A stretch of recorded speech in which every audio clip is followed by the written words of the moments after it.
Damn it, fella. Look here. Stand by.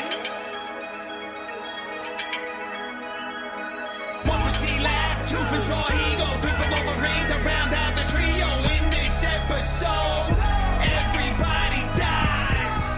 Broadcasting live from inside the power band, this is The Blah. In this episode, everybody dies. I'm your host, the Wolverine, along with my faithful, intrepid companions, cousin of Pizza Forge. Yo. And, of course, Chad is now Porkins. Porkins is now... Oh, you know what I forgot to do? It was put that image of my Nintendo avatar on... I put it together. I made it and everything. Hang on. I got it. I'll send it to you now. We'll get a live reaction. While you're doing that, I'll finish the okay. The intro. I'm cousin of Knife of Cobra, and welcome to this week's show where we are covering not the first one, of course, but the second one in a series. 2010, the year we made contact with Roy Scheider, John Lithgow, who I completely forgot was in this, and Bob Balaban. Helen Mirren, yeah, and a bunch of other great people. Anyway, let's dive in. Oh, wait.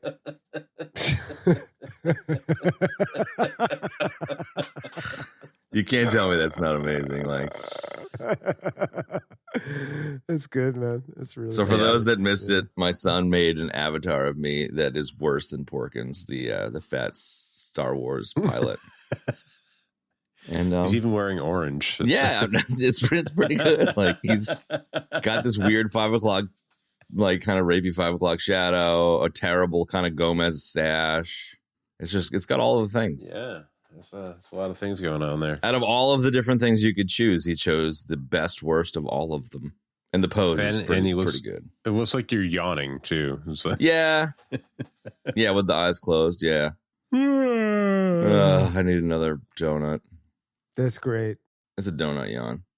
So, anyways, I like how pre-high level is now. It's a burger on a donut yawn. Our Porkins, yeah, is our Porkins to sack, but there you go. Porkins. So hi. Ooh. So yeah, welcome. 2010. 2010, the year we made contact. Let's get into some high level. I had never seen this one. Yeah, Ben, why don't you go first, man? Or go, whatever, whoever. Okay, Ben, you go first. You brought it up.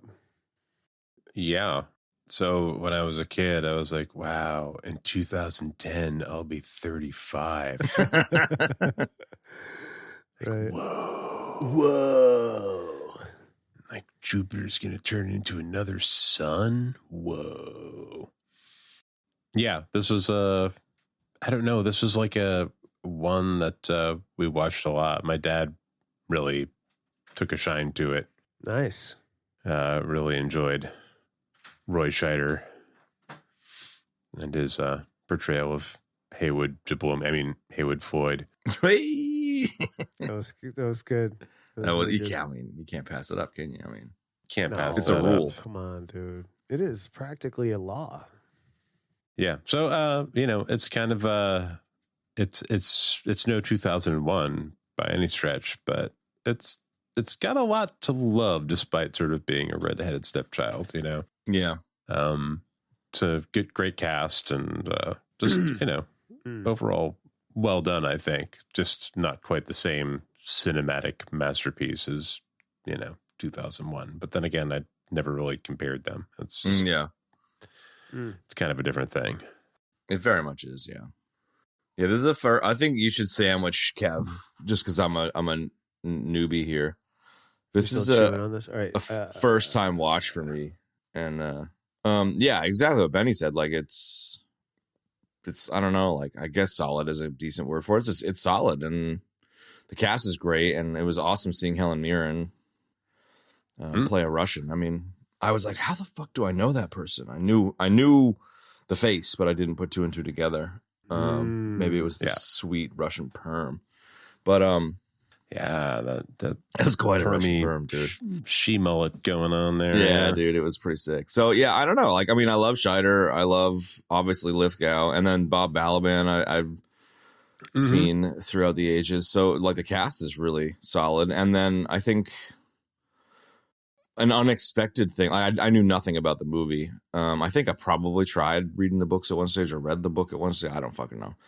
My memory is like a sieve these days. But the Russian angle was really interesting. I think like even just like just for the like cool Chernobyl-esque like lit up paneling and the way that they had the different ship vibes and stuff was like a treat, you know. So there's kind of that bit too. Cool effects for the time and impressive effects for the time as well. And you know, there were a few little, I don't know, redheaded stepchildy weak moments of like a bit too much exposition here and there, but like whatever, who gives a fuck? And it isn't the same as 2001, but it was still still good showing. Yeah, so some like overexposed special effects shots. You know? Sure, yeah, it's like ooh. But yeah, I mean, like, I don't know. I feel more like it's like, I don't know, when you're with your buds and you're like taking the piss out of each other. Like it's in like an endearing style of taking the piss. I feel like I could take the Mickey here, but it would be through endearment as opposed to like, you know, so bad it's good osity, you know. So it's like sure. It's a bit funny here and there, but like still a great solid I don't know, solid base hit offering. Right. I think this movie's great. This movie is to 2001 what Aliens was to Alien, right? It's That's like reasonable. done by a different director. Something like that. Came out a little bit later, you know, like 6 or 8 years. You know, it's kind this of a was different like thing. 9. This was maybe about the same.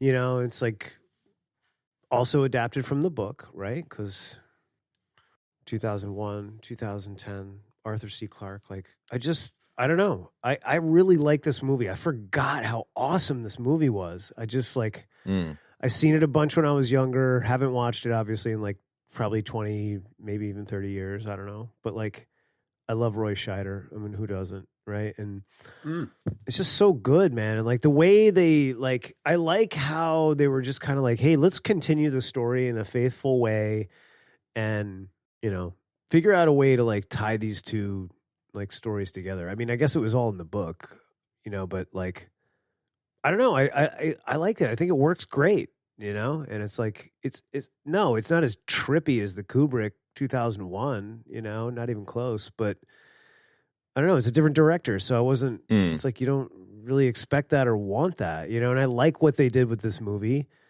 I was like, I could not figure out who Helen Mirren was in the movie. Like I had the opposite thing of Chad. Like I was like, where is Helen Mirren? And I was like, oh, she's the sexy Russian chick. I was like, oh shit. Damn, dude. She was so good, man, you know? And like all these other great actors, like I don't know. I thought it was great. It was fantastic, man. Yeah, I agree with you, Ben. Definitely a couple things I would have changed. We can get to that later. But yeah, I think it's. I think it's I don't really care, but I'm sure lots of people would love to level criticism because of some stuff here, and I'm not really, you know. I mean, this has a lot of sentimental value to me, so I kind of overlook all that stuff for the most part. But absolutely, I know it's not like I don't know it's there. You know, sure. I mean, it might make sense to start there for a minute because, like, the only actual go. Maybe it's not a gripe, but like the only maybe like soft spot, like a weak spot in the movie for me was the exposition. So like, there's two different examples of message based exposition where you've got the dude back home working in Washington sending messages and news updates. Like that's exposition, but it's completely understandable because that's totally how those things would be communicated. I just kind of thought when Roy Scheider's like, "Dear Caroline, this is how aero braking works. It's very dangerous. I hope we don't die." And it's just like, okay, you're trying to get the audience up to, and like it's just a soft spot. It's not a big fucking deal. But if you had written it slightly differently, it's the classic like sit around the table arguing to explain to the audience thing that normally gets done. That was done in a letter here. So like you could even argue against that being a problem, but it's not a big fucking deal. Go ahead, Ben. I was going to say, well, for all we know, like they could have filmed that, Sure. around the table shit, and they were just like decided, too much table shit. And the studio was like, yeah, we'll just like, we'll just do a little like ADR, Yeah. Roy, can you read this shit? We'll put some reverb on your voice, and exactly. we'll just put it over the beginning of the show scene, Jupiter and in then the everybody will background. be up to speed. Yeah, Which is I mean, totally fine. Sure. Obviously, I haven't seen this in a while, so I forgot about that stuff. But like, that was the only thing. Like, if I was going to do a recut, like, I would just take out the ADR. It's not. I mean, not the ADR, but just his messages the to his voiceover. wife. Right. That's what they are. They're his messages to his wife. And the reason why is not that he's writing messages to his wife. It's that they use it. Yeah, it's not what as you a would write way to to your wife. explain shit. Exactly. I was like, the first one, I was like, who in the fuck Yeah. would say this to their wife? Like, hey, honey, I know you miss me dearly, and it's been 4 months. But let me, instead of telling you how I feel and how lonely I am and how weird space is, let me instead describe how aerobraking works. Firstly, they will inflate a large balloon. Secondly, everybody will get in their seat. It's like, what? I was like, what? Secondly, we'll Is he all sit on a doing- couch Yeah. cuddling and have no headrests for our maneuvering. I know, in like in the sort of like space lounge bed, Yeah. in that little area, Which was kinda And then cool. and then the Russian girl It comes was up, like his quarters, basically. Yeah. right? Yeah. Tink, tink, tink, yeah. and he's like, "Oh, get in here! Come on. My wife's only 2 million miles away." I kind of wish he like gave her a noogie at the end there, American cultural. There's a lot of there's a lot of sort of non-sexual touching going on. I between liked Roy that, and actually. more I than didn't one like- woman in this. I kind of took. I'm sorry to jump in here, but I liked that Oh, it's fun. where it was like two animals being scared kind of thing, which is like, okay, yeah, right on. And then like she gives him a Absolutely. little smooch, and then at first I was like, oh, is this going to be a thing? And then I was just like, Oh, come on, no way. well, I mean, you never fucking know in Hollywood. No, and then it was they- like it was a thank you, and I was like, I okay, yeah, guess. right on, Exactly. yeah. No, No, it's even he's in his like over reverby overdubbed letter to his wife. He's talking about the fact that like it probably wouldn't be so bad if he had something to fucking do. Yeah, Right. But Right. and it's like the girl that joins him in his suite or whatever doesn't have anything to do either. So they're both, she's just like, I'm coming in. Like, yeah. And it's like fair enough, man, Fuck it. If we're gonna die, let's die together. Well, that's the- I mean, or let's just try to comfort exactly. each other. And it's sweet. Yeah. It's really like no, real. that's yeah. it was very real. Like I was making. Yeah, I it's mean, nice. obviously, I was being funny and making fun Yeah, of it. yeah, but like, yeah. I mean, it's a great scene actually, and it's because of everything you guys just said and more. Like it's very real. It's very sweet. It's very human. You know what I mean? And it's like it's like two people that just like just like you said. If we're gonna die, I mean, we might as well die holding each other. Like that's the ultimate sort of human connection, man. Or human act. In a moment like that. So yeah, I think it's a fantastic little scene, dude. And they play it perfectly. Yes, you're right. Hollywood and stupid studio execs Might have done a notwithstanding. thing. Yeah. Like, yeah, it could have, but like the actors played it perfectly, dude. Same as when he, as he gets to know, since we're on this, I'll just stick on this for a second, like his relationship with Helen Mirren, like he does the same thing. He has a very like human relationship between him and her, right? Like a man and a woman, you know what I mean? Like it's very It warms up. non-sexual. It's very like, kind of like, hey, we're identifying as, essentially equals, and we're both people and we both have children and but like we're men this and kind of women thing. too, And so, then yeah. right. But not, there's really no sexual undertone there No. either, which I like, there's like a which I respect. love It's- actually. it's- It's a respect. And then at the end, Yeah. hold on. And then at the end, they have that hug and it's just like, it's perfect. Like it's exactly perfect. You know what I mean? Like, thank God they didn't like mess it up by adding some dumb nonsense in there, you know? Sorry, Ben, you were going to say what? No, yeah, it's like a friendly, platonic, professional relationship. But, there's a little bit of like, you can tell they like each other as people, you know, like they're like, yeah. It reminds me actually, you know, not like, but you know, like, but like it could turn into it, but it was just such a it was like a grain of salt sized little thing there. Right. I don't know, but it reminds me of Connery and the Doctor in Outland, which I didn't realize was the same director. So like, there's definitely kind of a similarity there. Oh, no kidding! I didn't know that. I didn't know Peter Hyams directed. Yeah. I didn't know. And I was just checking it out, and I was like, "Oh no, shit!" It was like the year after this. Well, I guess this director was just basically like coming off the success of Outland. It was like, I want to do this thing, and like talk to Kubrick. And I guess Kubrick, they had a conversation for 3 hours on the phone because Kubrick was like, "Tell me all about how you shot this, that, and this, that on Outland." And then at the end of the call, the dude's like, "Can I do 2010?" He's like, "Oh, of course." So like. It was kind of interesting because they do have it's different. It's way different, but they do have a similar vibe. The two. Yeah. Well, the vibe comes from the story, which comes from Clark, I would say. Yeah, I mean, maybe. I don't know. Maybe there isn't as much chemistry there. You know what I mean? Like, who knows? Maybe. Because the other thing that's cool about this relationship in particular and the broader context in general is the like Cold War Russians and Americans being kind of standoffish but also intrigued by each other. You know, I really, really enjoyed the crew kind of being super cold and then warming up, you know, like Lithgow and his buddy and Scheider and Helen Mirren. Well, and it's also like, you know, 25 to 30 years, you know, after the actual time when the movie was filmed. Like they're saying like, okay, in like 2010, like we're still going to have these tensions. Sure. Like, you know, Well, and the movie was what, 4 or 5, 6. Oh no, sorry. I was 7 years before the fall of the Berlin Wall. So there's no reason to think it wouldn't have continued. Right. Like exactly right. Yeah. Yeah. It was cool. I like that. I liked how they had that inclusion, you know, that's very 80s Cold War. Yeah. Stuff. Totally.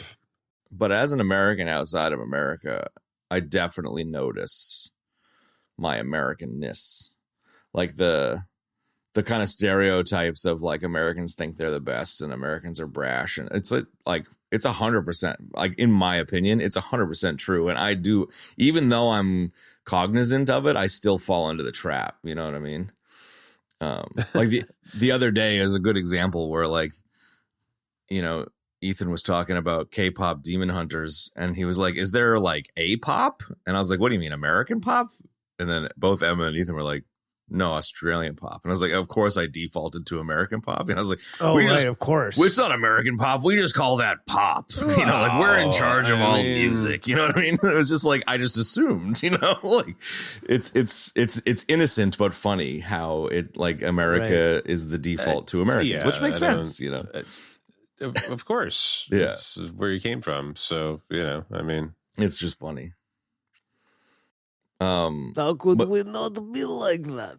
But in the first scene with Scheider on the ship, like he's sitting there and he like they're all just like super stone facing him, and he's just like doing the kind of American pushy, like, "Yeah, come on, guys," you know, and like, yeah. What's the fucking reading? He's like, "If you look at the paper, you can read." He's like, "I don't want to read any fucking papers here with this jibber jabber," you know? It's like, just fucking tell me, you know? It's like, just fucking look at the paper, dude. Yeah. Well, they're also being cagey with him, you know? 100%. So yeah. he's like, you know. Right. He's working an angle to get it out of him. Let's fucking. Yeah. I am also Soviet Air Force pilot. Yeah. And we're only here to give you ride to ship. Exactly. You know, like it's like they're kind of like that, you know. Exactly. Yeah. My dad told me not to talk to you, and I'm not going to talk to you. Pretty much. Until we get to your ship. You know, it's like that kind of thing. Yeah, I mean, I think if anything, he's kind of like, you know, look, we know what's going on down there, but we're up here, so let's work together. Which makes sense. Instead of being Yeah, of course. But I think that also is really interesting because, you know, there are societies. I'm making an assumption about Russia, but like I was listening to like a sociological kind of thing on some societies being a collective based society where it's not about the individual, it's about the group. And so like, you know, culturally in China say like it's about the extended family, and whatever you want to do as an individual can get fucked because you're going to do this thing because you need to do your thing for the family. And that's not at all how we operate in, US. It's, do your best. You can be president someday individualism. And so like the individualism kind of piece was a thing there. He's just like, nah, fuck those guys down on earth. And everyone's like, what do you mean? We need to take our orders. So even that's kind of interesting too, Yeah, it is. I think it's a cool, like, I mean, this is like a very classic example of science fiction, kind of really hitting hard on social issues. You know what I mean? And it's also very like, it's super polypositive, which I love. And I love it's like polypositive about like, let's all get along and like, Russia and the US stop hating on each other. It's great in that respect. You know what I mean? And like, it's great that that's like the entire sort of focus of the story. I haven't read the book obviously, but I'm sure they got at least the major themes covered in this film. And, like that's it. And that's cool. I like that, man. I like that it's kind of an exploration of that with all of this other, with this like sci-fi kind of backdrop, it's cool. Yeah. And dolphins. And dolphins and bleep bloops. Hello. Dude, there was no wonderful bleep bloops. There was zero shortage of bleep bloops. In fact, that Russian ship, the Leonov, was like it was like a bleep bloop with engines on the back. Das like bleep holy moly. Yes, Das bleep bloop. That would be German. It's an interesting ship design. I mean, like with the rotating section and everything. Totally, man. I mean, not practical per se, because why wouldn't you just rotate the whole ship? But right, interesting. Very. I didn't realize the entire time I was watching the movie. And for some reason I knew this, obviously, because I had seen the movie numerous times. But like, the Leonov seems like it's a bigger ship than the Discovery, right? And then, like when they link up, it's like the Leonov is like this like little flea on its. Not quite, but it's pretty close. Yeah, it was it's like the shuttle on the that was not a scale I was expecting. I wasn't either, man. I got totally thrown by that, Ben. And like, you're right. It's not like it doesn't like tower over the Leonov, but it's like a third of the size of Discovery. And I was like, whoa, wait a second. Yeah. What? I was like the command module there in the front, like the big sphere was like almost like the size of the entire Russian ship. I was like, holy moly. Yeah. Just like it was surprising. Totally me. Yeah. It was very surprising. Definitely. Because the Discovery is like, spindly and kind of svelte, and it's a very different design, whereas like the Leonov is kind of more condensed and chunky. Totally. Yeah, interesting. It's a chunky boy. It's chunky. Getting back to the polypositive thing for a second. Sure. It's kind of like the movie is like driving towards this, moment, something wonderful, right? Yeah. Driving toward this moment where like mankind being at war with each other is kind of gonna be a thing of the past, because you're not even the only people in the solar system anymore. Right. Spoiler alert. So, it's kind of like you start off with like this, the crew working together, and sort of end off on this moment where like, there's sort of like a new dawn, literally. Yeah. Anyways.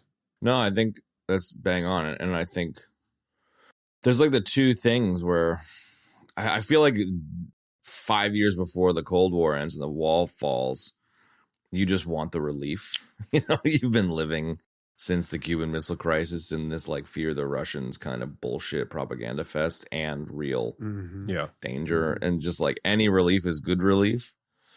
And then there's the idea of you won't really give a shit about each other and squabbling anymore because there's a bigger thing. So it's super interesting, and it lines up with how much of this plot is borrowed from, The Expanse or lots of other sci-fi media. That's very, very similar, in terms of like the big thing that makes everyone stop fighting and then do they stop fighting for a long time or only a short time, you know, and then all that relief of tension kind of thing. Sure. One could only hope that something that significant would interrupt the horse shit. Yeah, I would hope. I at this stage, I honestly feel a little pessimistic, or some opportunistic fuckhead would come in and decide that that's the time to become emperor of the fucking world bullshit. But I would hope not. I would hope that like an alien. Yeah. I would hope that like actual like aliens are here would unite us. But I mean, sadly, I don't know how I feel about my optimism there at this stage. I need to remain optimistic. My current level of optimism is like I don't know. It's like a 1. It used to be a 5, but right now it's 1. Doesn't mean it won't be a 5 again. We'd all get along for a couple of days, and then, you know, some shock jock would get on the radio and be like, yeah, what about those aliens? You know, like we'd all start arguing about them or some shit. Those shifty aliens, we can't trust them. Can't fucking trust them. I really liked the connective tissue, you know, like this is probably, I remember I was reading the synopses of the other books. So whatever it is, like there's 2060 something, and then there's 3010 or something. I assume you probably read them all, right? Yeah. So there's this one, and then there's the next one is sort of about like the development of the Europa culture. Yeah. Okay. Like the Bobaverse. I mean, I haven't read it at all. Like Bobaverse style, like where it like focuses on them for a while, or I don't 100% remember like all the details, but like, yeah, it's like the Europa culture is starting to, you know, like people like things are starting to come together, and like there's like a, you know, Bowman and Hal are there, yeah, you know, and like in the monolith sort of or something. Like, they're like a like a sort of a virtual capacity. Yeah, they're like basically digitized beings. And like, you know, there's some tensions with like people, you know, like Earth trying to like come there and like see what the fuck is going on and blah, blah, blah. I don't remember exactly 10 minutes, I don't remember precisely what the deal was. No, that was sort of like the gist was like it was kind of like zooming in on the like Europa, you know, the burgeoning culture on Europa. And then the 3001 is, I'm pretty sure they find frozen Frank Poole. Oh yeah, floating around in space, and they revolve them, and it's sort of like, you know, the caveman comes back to life sort of a thing. Like, I don't remember a shit ton about it, but one thing that always stuck with me and cracked me up was like he hooks up with you know, he hooks up with a girl for like the first time in 1,000 years or whatever, and she like everything's going really great, and then she sees that he has a circumcised penis, and she freaks out. That's amazing. She's like, oh, what is that? Yeah, that's fucking amazing. That's like thought to tell her. It just seemed, you know, it's just, I don't know. I didn't think about it. That's great. Yeah. I love that he would think of throwing that in there. Yeah, Clark's an interesting writer for sure. Yeah, totally. I need to kind of go back to the classics and that era a bit more. Yeah, I mean good stuff. The digitized versions of Hal and Dave remind me a lot of the plot of the first book of the Revelation Space series. You know, like it's like a lot of these themes are borrowed often. You know, yeah, with love. I'm we sure we stand on the shoulders of giants. Yeah, always, you know, and it's I guess I don't know. There's a lot of common threads, common ground there. Yeah. It's just not, I don't know. As a first time viewer, it's kind of cool to have that kind of lore origin drop into the puzzle. You know, you're like, oh, okay, that's where a lot of that stuff comes from. That makes sense. You know, like it's just interesting to see the connections, because I have no issue with the concepts being borrowed. You know, like whatever. There's a lot, especially with the Revelation Space series, that, you know, has a lot in common with this, with the you know, 2001 series specifically. You know, is sort of that, like, you know, mankind uncovering like the archaeological remnants of, you know, alien technology and society, and like there's like a very similar kind of tone, like it is. Like one thing about this movie is it threads this like interesting line between being sort of hopeful yet ominous, Yeah. It's like the music, like the soundtrack is just all this like bow, like these like big synth like droning stabs, just like kind of echoing out, but it works. Always sort of like a little on edge. It kept the tension. Yeah, definitely. Yeah, no, it's a really cool balance, like keeping it on the knife's edge like that all the time. Even like concerning like Hal and like what's gonna happen when you revive Hal, and like they're like they really sell you on the like what's gonna happen. Is he Willy won't he? Yeah, is he gonna freak out again? Like yeah. I think you end up like in a place where without the, I mean you're pulling from the source material, so you wouldn't lose the ominous. What is the beautiful thing? Is this dangerous? Who are these aliens? They're more powerful. Holy shit, we're not the top of the food chain potentially here. Like it's easy to find tension in that idea, but without that idea or that tension, this is just like an alien style, not alien maybe, but it's like a shit gone wrong on the ship, need to fix it kind of problem, instead of the being bigger than just the ship and the little crew adventure, So right.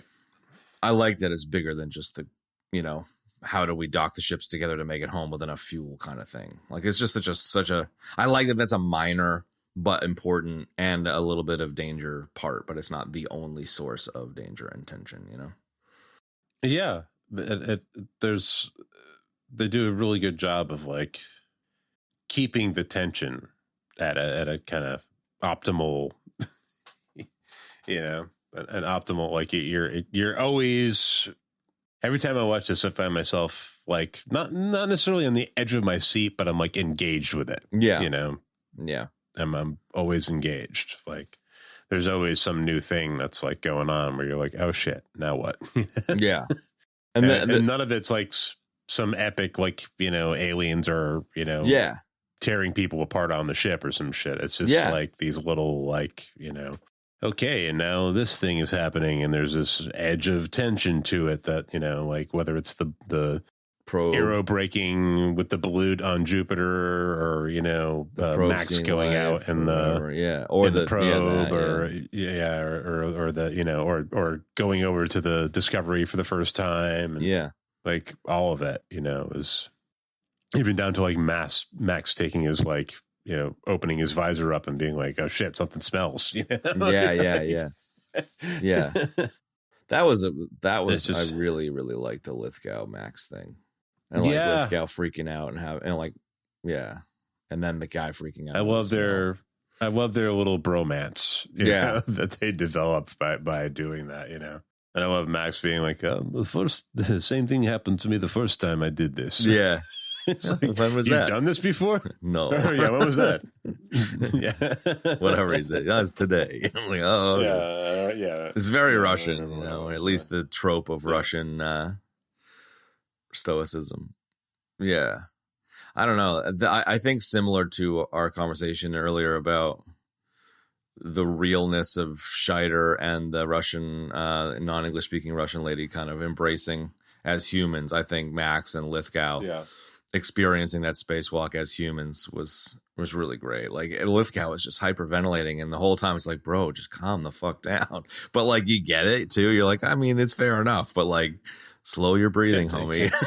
It's not the guy's an engineer. He's not an astronaut. Yeah, he's not. Like he's never fucking like a billion miles above Jupiter. Probably didn't even have time to train before he left. Just kind of just did it. Yeah. But their bonding on that spacewalk was really great. And that guy that played the Russian Max. Yeah, he's fantastic. He's the guy who played Mr. Dickovich, Peter Parker's landlord in Spider-Man 2. Really? Yeah. Ilya Baskin. Cool. Yeah, he's awesome. He's been in a lot of things.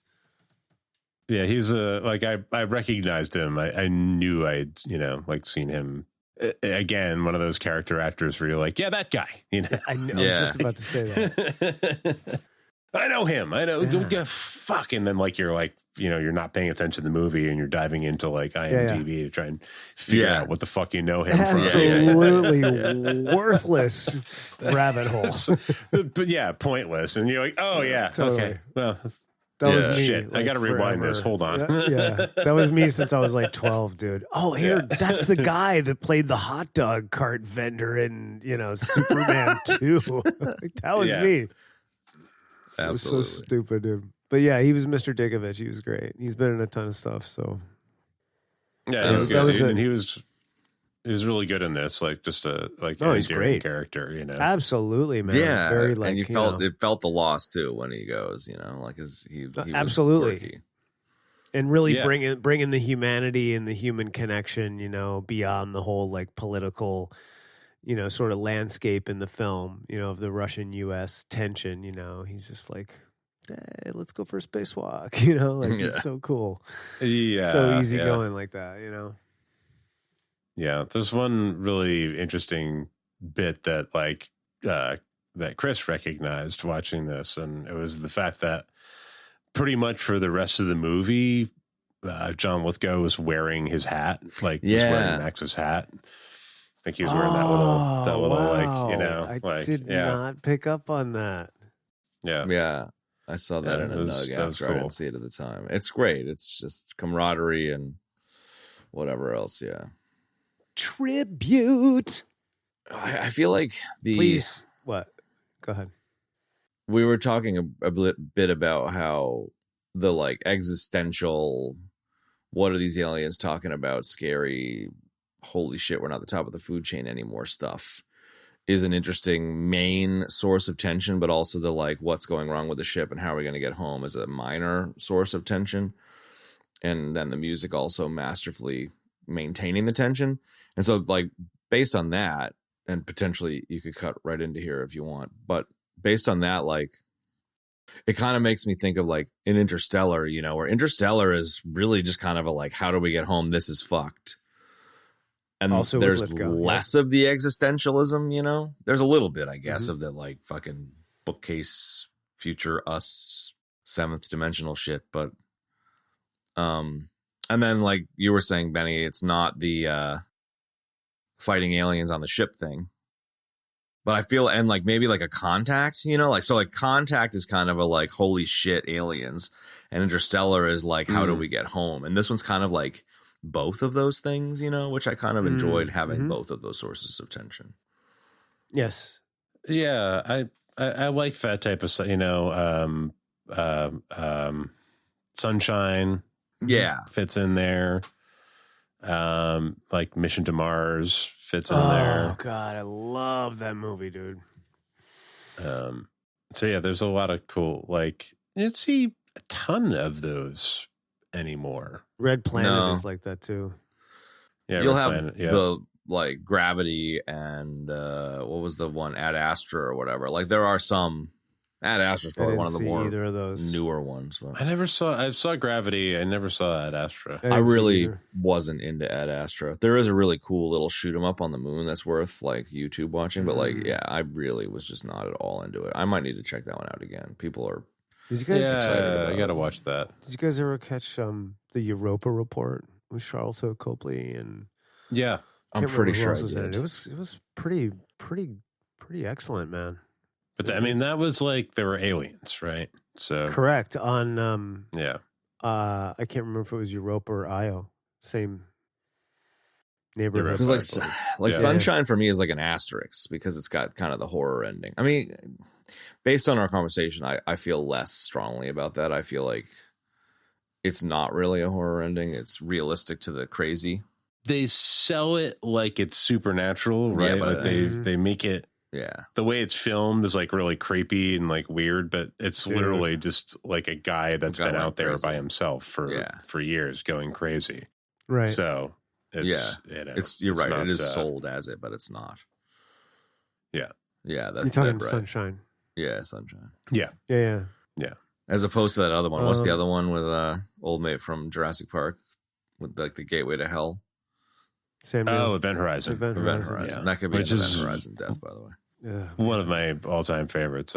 We should do that sometime. We need to do that, man. I need to just watch it. I keep seeing it, and I'm like, I gotta watch that again. I've literally haven't seen it since it came out. Yeah, same. Yeah, I've been reading I think it's Dark Horse is doing like a get out of here, like a prequel series of comics about like the crew of the Event Horizon and their experience and sort of like how Sam Neill's character sort of was inspired to come up with the idea and like how that was like based around like his wife committing suicide and like him sort of like going a little nutty and like it's cool. It's an interesting angle like to the space horror thing, to make it like not like, evil aliens that are tearing people apart, but it's like, this weird supernatural chaotic mess. Yeah, sure. I don't know. It's not unlike that whole like, I mean, I don't know how true this is, but I've heard this on or saw this on a YouTube video, but like they had developed these like night vision goggles at one point, but like the technology they used was like something about it made it so they could see demons. Okay. So it's like, same sort of idea where you've got like tech wrapped up in some kind of like totally crazy supernatural type of. That's a great story. Like that would make a cool situation, movie, the breaking of the curtain between the two worlds kind of thing. Like that's exactly that's a very fascinating religious about. trope. Exactly. Yeah, for sure. Yeah, totally. But that's what's cool about Event Horizon. Like I agree. Like it's like the only one where it's like really like, sort of. We've got like Doom, I guess, but that's game. Doom sort of, and kind of really Riddick. The Riddick thing is like the whole Underverse thing is sort of kind of reminiscent of that. Well, I guess you're getting into softer and softer Would sci-fi you say, Ben? as you travel down that pathway. But it's more like knowable in both those circumstances, I think. Sure. Whereas like the whole Event Horizon thing was never particularly explained well. It's just like shit goes sideways and gets really fucking creepy really fast. And crazy. Yeah, nobody really understands what happened, the first time, and like the fact that they're like, unearthing all those like recordings and figuring out like what they were, saying, and like just the way everything was done. Like that movie fucking, I distinctly remember going to see that. Yeah, same too. Yeah, me too. Yeah, I went to see it. Like me and my girlfriend went to see it back in the day, and like I was like freaked out. I like for it. a little while. Totally, dude, that one. Yeah, I like that. Like I had a hard time falling asleep. Yeah, dude. When he like pulled his eyes out and shit, I was just like, "What the am I watching, dude?" That's good horror right there, or whatever horror adjacent. Yeah. Liberate me, ex infedris. Yeah. I want to propose, just like there is a leprechaun in space, this conversation makes me want the Constantine sequel to be Keanu in space fighting demons. I kind of want that to happen. I'm there for it. Do a mashup movie with like Event Horizon and like Space dude. Jason, tie it all together. Space Hellraiser and like and a little Space Truckers for good measure. Just a little, for the pig cubes. Totally. You touched on Hal before, Benny, briefly. I really, I don't know. I didn't expect Hal to be a thing here, and I really kind much of a thing he was here. I just, I kind of liked and I kind of disliked knowing more about the Hal thing. Like Hal is such a major piece of sci-fi and cinema history with 2001, and that to have him come back here, and it was just interesting. It was interesting to see like what happens with Hal. I don't know. Oh, I thought I thought they used it brilliantly and perfectly. Yeah. You know what I mean? Like I really do. And like if I could just like nerd out for a second, like Bob Balaban is definitely his most nerdy role of all the nerd roles he's had, and he's had some great roles, and like the dude just completely freaking nerds the fuck out, and like he is so hard for these freaking AI robots. Sal, the one he has in his office at the beginning, and Hal. And quick early nugget, Sal was voiced by Candice Bergen. I was like, oh, really? Yeah, wow. Kind of cool.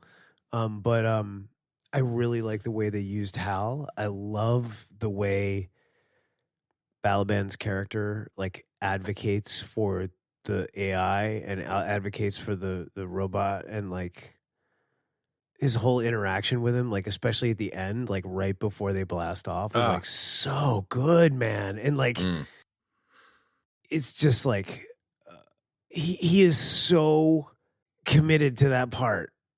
Like he is so connected to that AI. Like, I mean, it's crazy, man. I mean, it's just like it's bleeding through the screen. It's so good. Like it was just it was fantastic, man. Well, they're like his children, right? Like, exactly. He created them, so he understands them better than anybody else does, and knows the things they're capable of experiencing. I thought it was great. Oh my god, it was so good. I was to know that the reason Hal fucked up the first mission was because he was asked to lie, and it god, and it like ruined his it just created chaos in his programming, or yeah, it was great. And I love the agency it gives Hal in this, and that scene where they're going through the like fire up sequence, and they're piggybacking the Discovery with the Leonov and all of that, and like the tension with Floyd being like, just fucking tell him whatever, and Chandra going along with it, and then just being just deciding to be like, all right, here's the deal, Hal. Like, I'm going to tell the truth and see what happens, right? I'm going to tell the truth. And when Hal is like, oh, I understand. That now. makes Thank sense. you for telling me, and you're just like, oh, like the relief there. And like the outpouring of love you feel for like Hal in that moment, just sort of being like, oh, yes. Yeah. And like the agency that gives that character, because you're not, like you're seeing Hal as like this bank of like translucent, circuits or whatever that you're pulling out or pushing into a wall. And, in the first movie, you're not really, like he's sort of like a companion for the crew, but like you're not sold on his agency 100%, Sure. And I think in this one they did a really good service of like, if not phenomenal, giving Hal agency and making you care about Hal. Well, it's they brought him back, gave him like, we got informational backstory about why he behaved the way that he did, and it completely changes your perception of him and how you relate to him and how you think about him as the viewer. Well, it makes me makes me think of like Andor, where we watched the Andor show, and it's like, I want to go watch Rogue One again. Like, I want to watch 2001 now that I know what I know, out of curiosity, because I absolutely, part of me is hesitant that the bubble has popped because he's such a, I don't know, maybe menacing is not the right word, but he's such a cold computer program in the other one, and I guess like my trepidation is I'm concerned that it pops the bubble of the other one, but I bet you it doesn't. And I think what you're saying about the agency is more important and more interesting. So the more I hear you guys talk about it, the more I agree. Yeah. I mean, in my opinion, it doesn't ruin the what you experience in the first movie. Yeah. Knowing that. Yeah. In fact, it makes it better. It makes it better. Sadder. It brings a new, and sadder because, I mean, it's interesting to know because like the first movie really does sort of like portray Hal as this like cold sort of like a menace. I was trying to say Hal and cold at the same time as this like, but even before he, starts killing people, he's just sort of like, whatever, like Hal's mannerism is this is very sort of calm, seemingly disconnected voice, Sure. Yes, doctor, Yeah. Yes, Dave. But like after you see this, you're like, oh, he's like this gentle, like sort of like caring, guiding force, Absolutely. trying to help, like all he wants to do is help out with the mission, and like make everything successful and do some good science. And, like Hal has motives and desires and,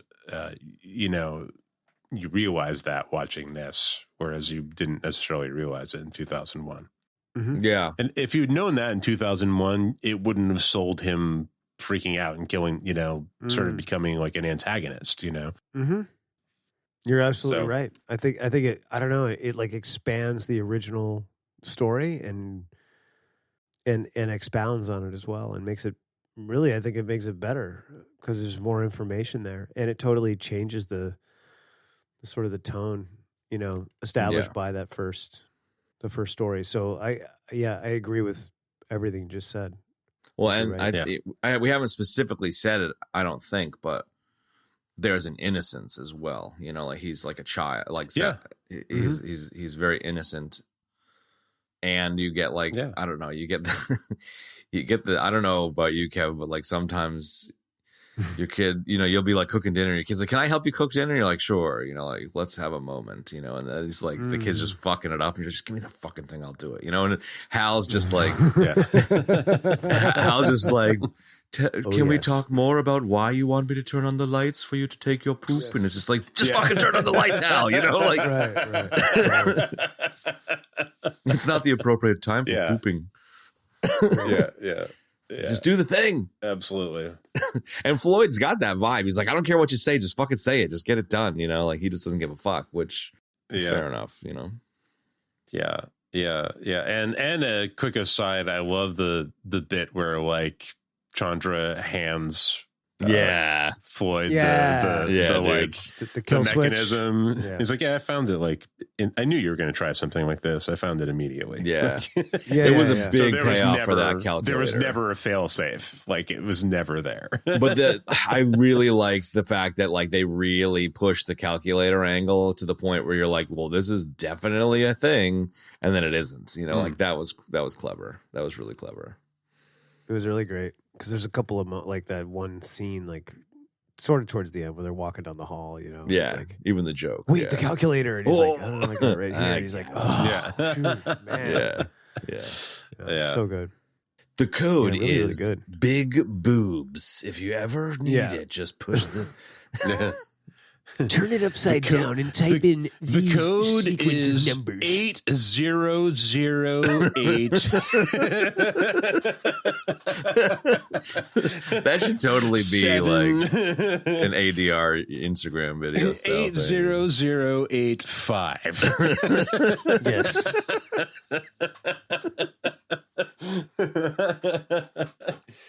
I really enjoyed Dave coming back, so cured Leia, I suppose, and then Douglas Rain doing the voice of Hal. Like it was cool to see them both back in the flick. Absolutely, man, and to see the I liked the segment with the guy's mom, the guy's wife. Yeah, that was cool. Like they really like that. That's what I mean. Like they just expounded on. That's where they were expounding on the original story. You know what I mean? And like really just kind of completing it.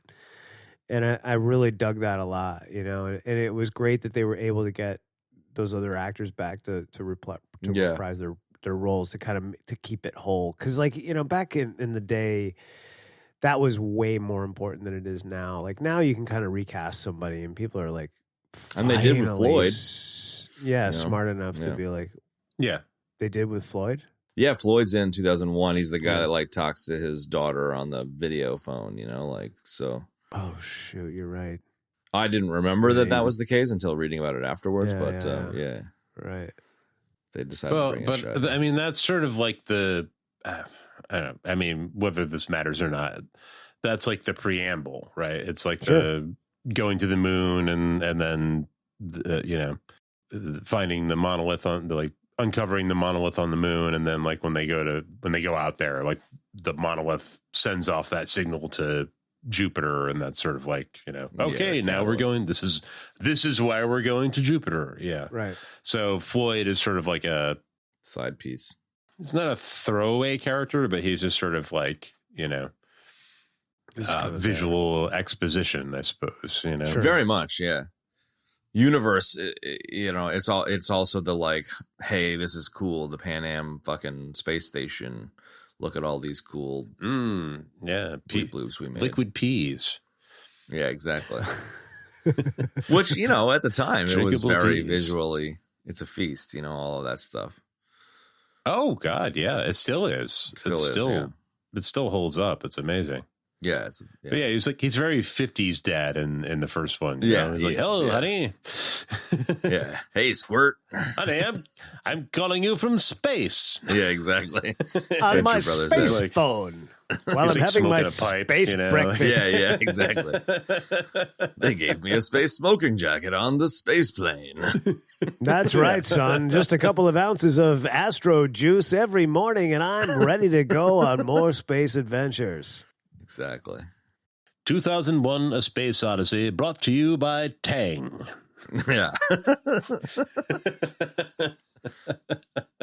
Dude, how much of a mindfuck would that be for the Dave's ex-girlfriend? Like that was I really enjoyed the moment there where, he's like, have you remarried again? Are you happy? Like, it's just like, that's a wild thing. Mm. And especially really just to like randomly pop up on your Bleep Bloop TV. Yeah, like in between advertisements, like in the middle of Tang, in the middle of breakfast. Like it's like, okay, how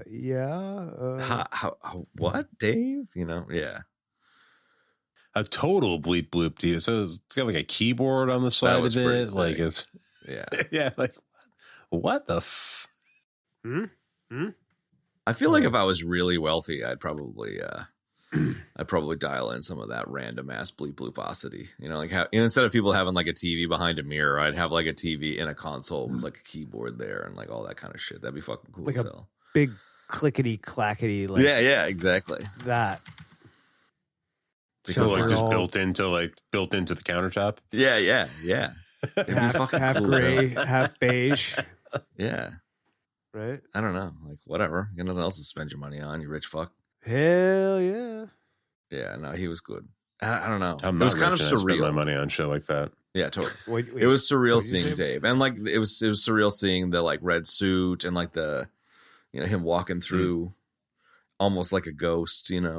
Where Floyd follows him into the thing, and he's like old, and then he's young, and then he's an infant. Then he's a fetus or whatever. It's really cool. Fetus.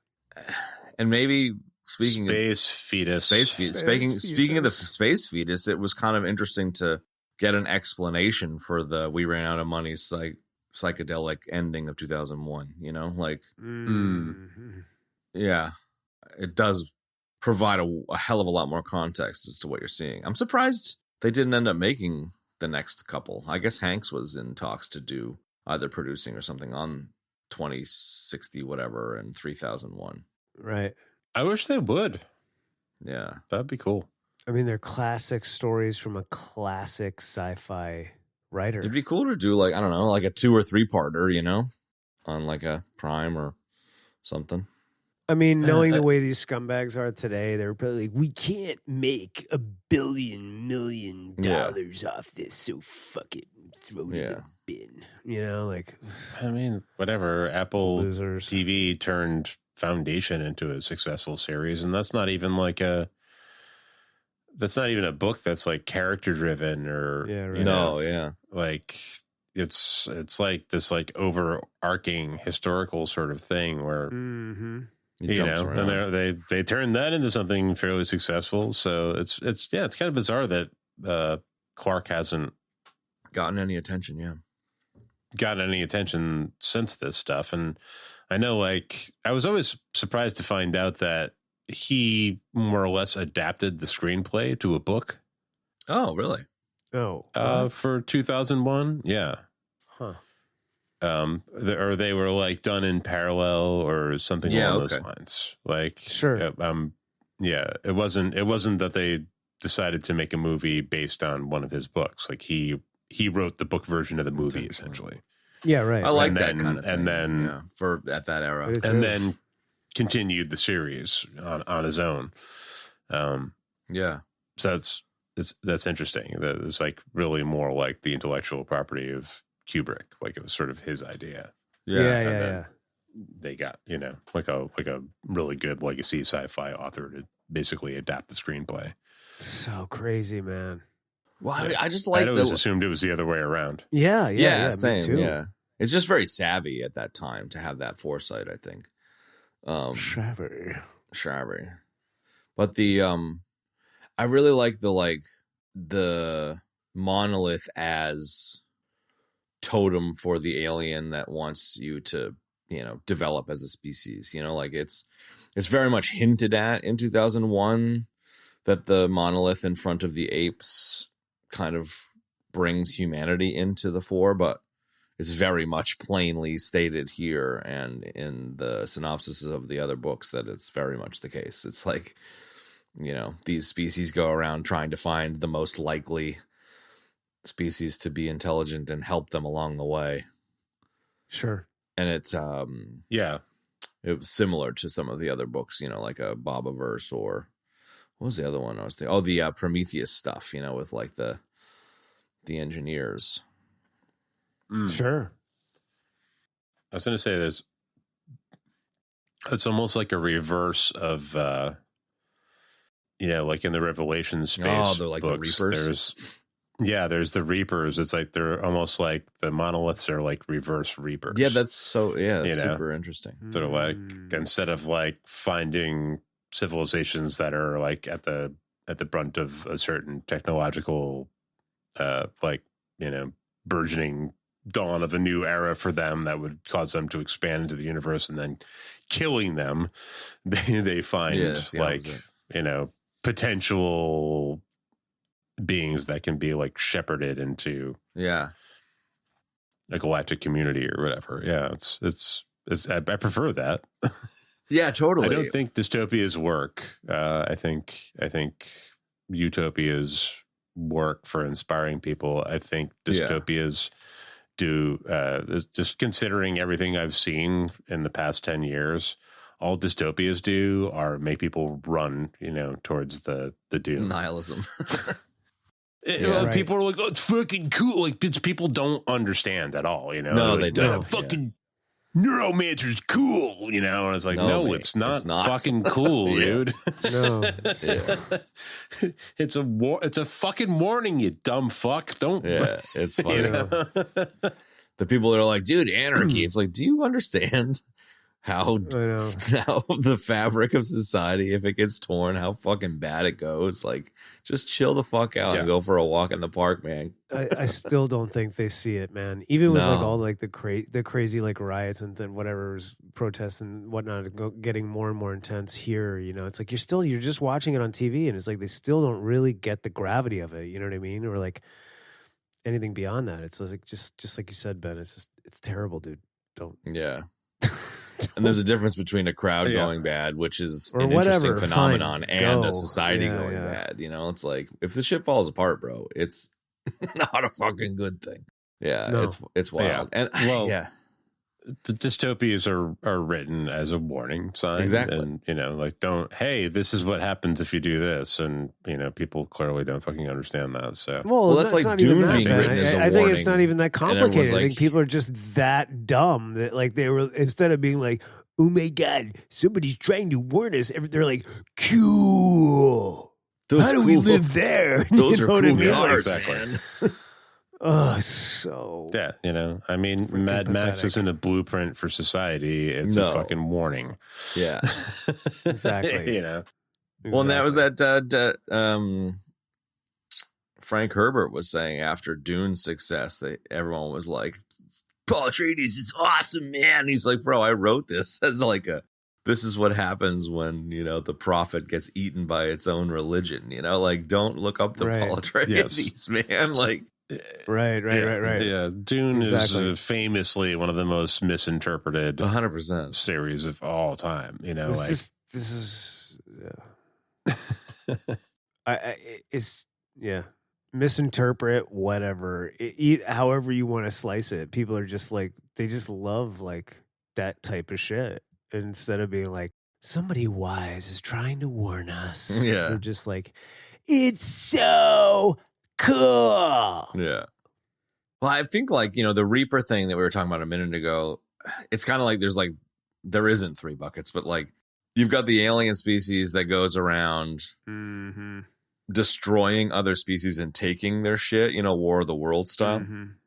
And then you've got the Reapers who want to just stop life. And then in this case, you've got the monolith creatures who want to nurture life. And I would agree the nurturing stuff is really interesting. And I guess there's like a bit in, I think, either the 2060 book or the 3000 book where when the monolith is going to create a sun on Jupiter, there's a decision to either save a species in the clouds of Jupiter or save a species on Europa, and the monolith aliens choose to destroy the species on Jupiter because they're less likely to develop into intelligent life. Yeah. So they're kind of farming. They're kind of like culling what they think won't succeed. And it's interesting that even that choice is discussed. And I guess that leads into, that's not the motive though. No, it's just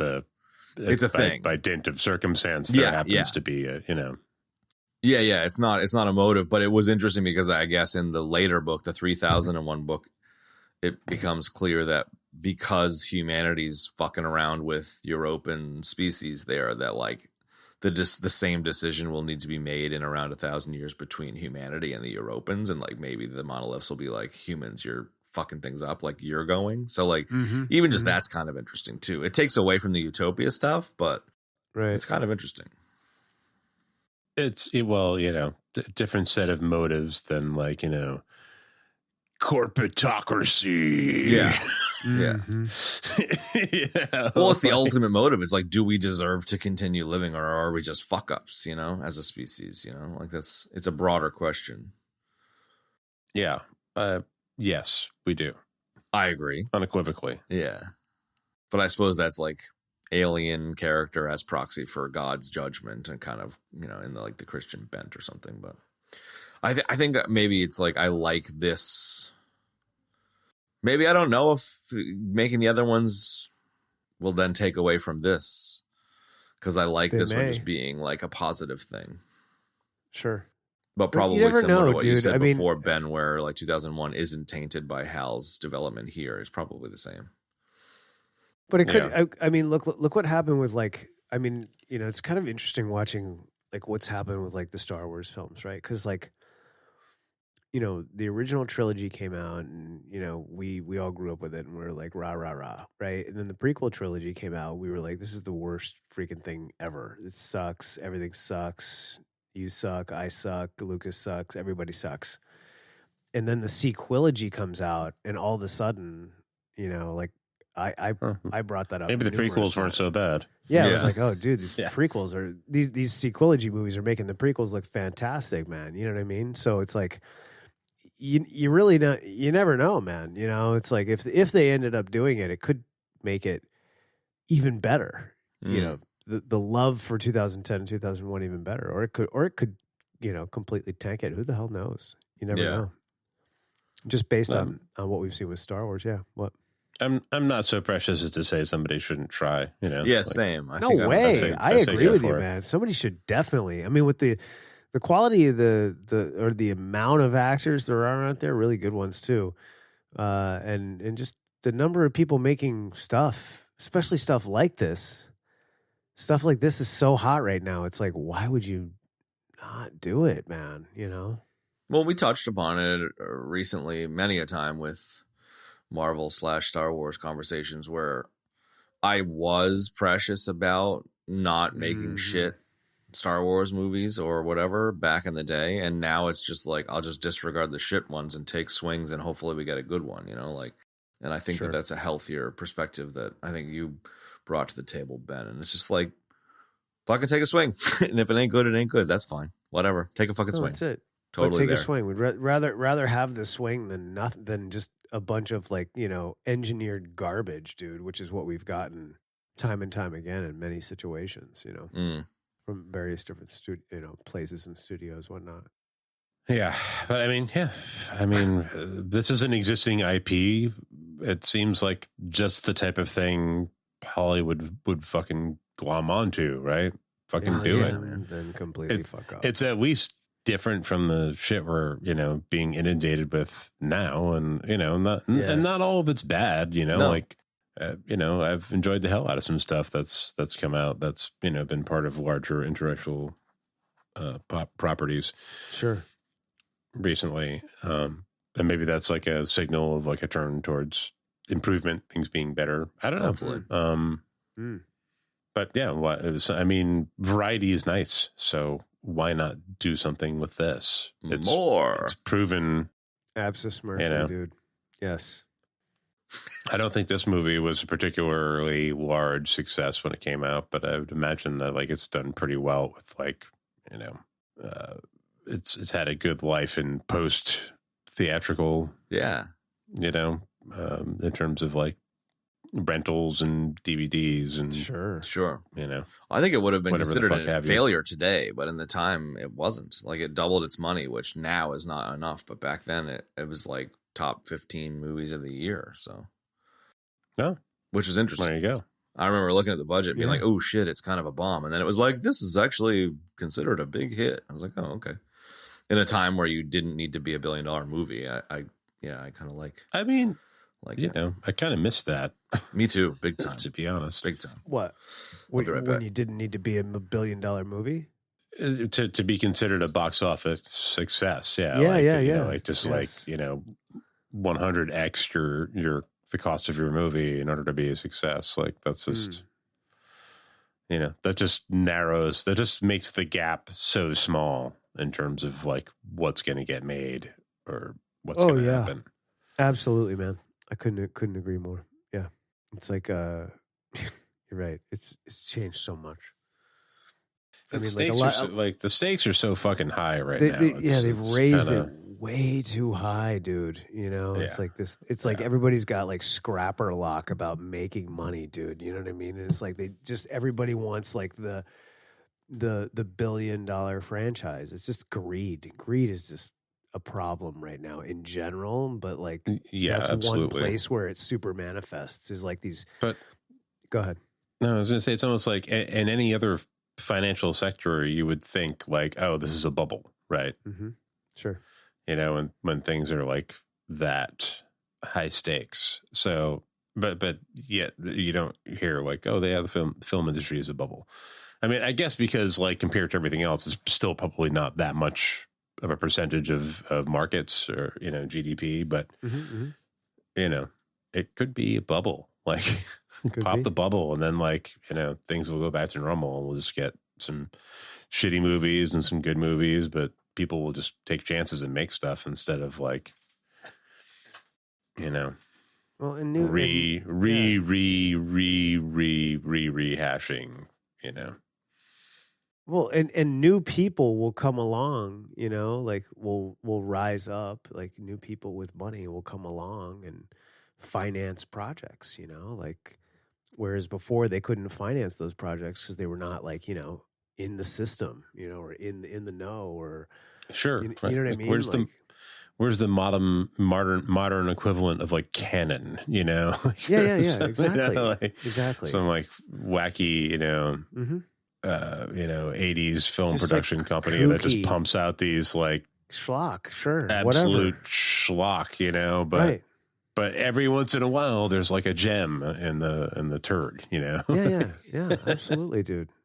No, I think that's spot on, you know what I mean? And like I think it almost needs to pop, you know, so it can kind of like reset and just like get back to like the purity of the art, you know what I mean? And like having like, you know, places and studios like Canon, dude, you know, and like where are the Golden Globuses, man? You know, like where are all of those dudes? Like where's the these like, you know, say what you want about those guys, but like you know, they were passion driven and they wanted to like make some shit, you know, dude. Yeah, like who's that guy? Stephen Carroll, the guy, you know, he had the little sort of like the little company identifier. Like he wrote like all those shows that we love from like back in the day, you know. And it was like Stephen J. Cannell. That was it, Stephen J. Cannell. Yeah, like where you know, where's that? Where's like the Alan Ladd company of today? You know, like all of that stuff. You know. Yeah.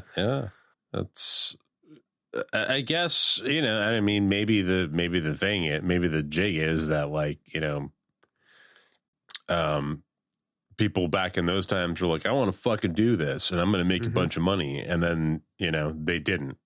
So people now are like, yeah, no, that's not a wise way to spend your money. Well, I feel like I was able to hear all that. I feel like the bubble hasn't necessarily popped yet, but as much as it breaks my heart to say this, I think feature length movies is going the way of vinyl and whatnot, where it will become a niche art form. I was listening to somebody recently talking about how like they're having to rethink. Bring it on. Yeah, sure. They're having to rethink feature length shit because kids aren't interested in feature length shit anymore. And like the TikTokification of the universe. And I do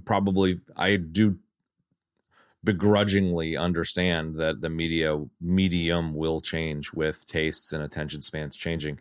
And if that means the movies that we like become niche and become vinyl and there's less of them, but it is exactly what we're talking about, and maybe that is the healthiest place for the art form to be, but it does seem like a likely end state for feature films. And it's a bummer because I think feature films are one of the best art forms, but it does seem like it's going down that track.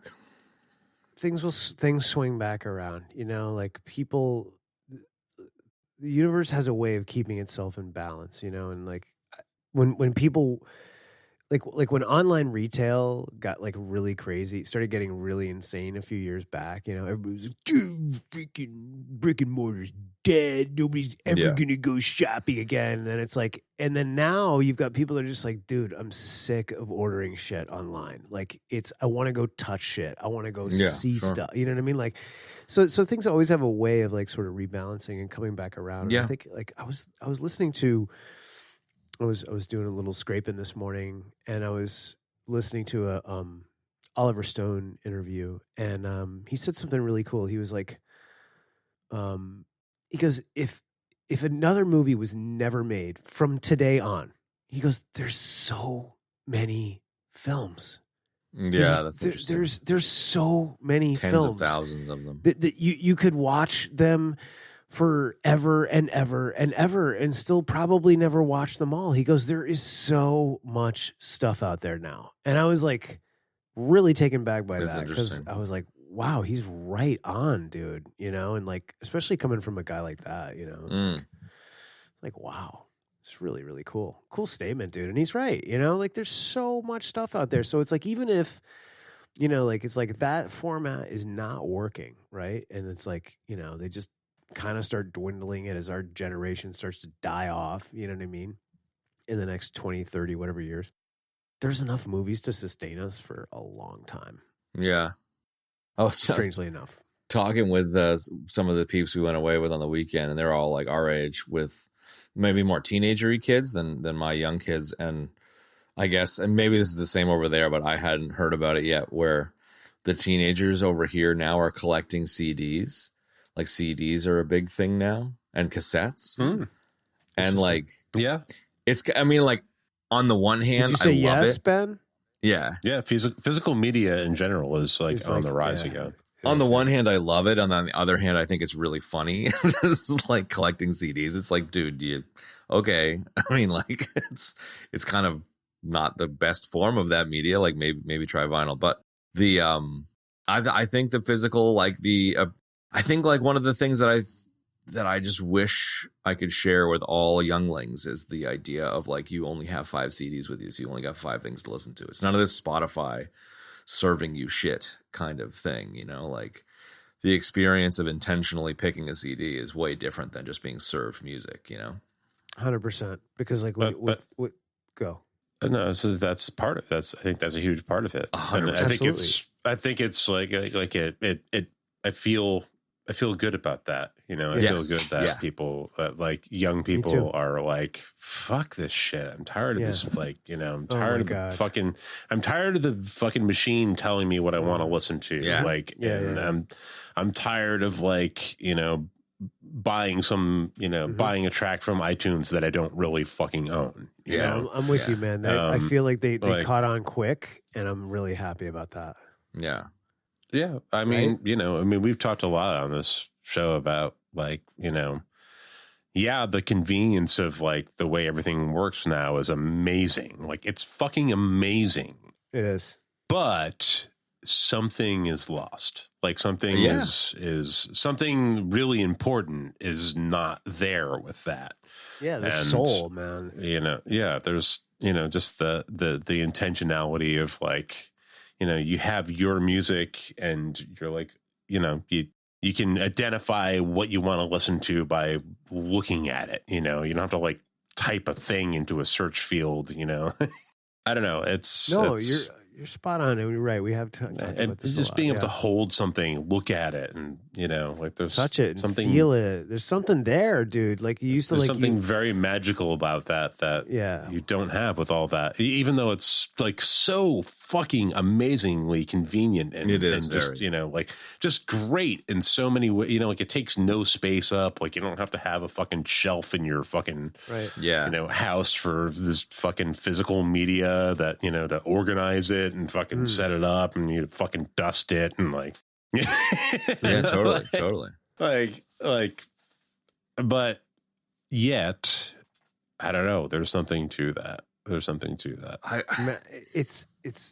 It connects you to other people, it connects you to yourself. It connects you to something bigger, and art. Exactly, connects you and art. And you know, when you would get that new CD, man, that new Rush CD, that new Primus CD, whatever it was, and you'd hold it and you'd be like, oh my god. Yeah. And it was like a reverent thing, you know, and you held it sacredly and you kept it and you protected it, man, because you didn't want it to get destroyed because that was your copy. That was all you had. You know what I mean? Like, yeah. There's so much there, dude. Now it's just kind of like, you know, it's like Netflix. It's like, well, like I can watch it anytime. I was reading some Reddit shit recently, and it was like a what are red flags, you know, for relationships, or some random stupid thread. And one of the top comments was a guy who was just like, I was once on a date, and this is like people that are probably like 18 or 20 these days. He's like, I was on a date with a girl, and I asked her what her favorite music was, and she said whatever Spotify plays. And then I asked her, like, no, like what kind of music? And she's like, I actually don't know. Just I listen to what Spotify plays. Couldn't even name a genre because just had no. And that's just like, to me, that's like there's such a huge hole in that person's life, you know, like it's just wild. I mean, I don't think it's right for me to judge that person, but it just blows my mind that level of lack of exposure is a thing for some people. There's always been that, you know, yeah, like sure. There's always been a person that would say something like, oh, whatever's on the radio, you know, like, yeah, that's right. So it's not Spotify's fault, but it's similarly like, wow, you know? Yeah, that's totally fair. There was a really cool interview with Brian Eno on the Ezra Klein show that I listen to from time to time.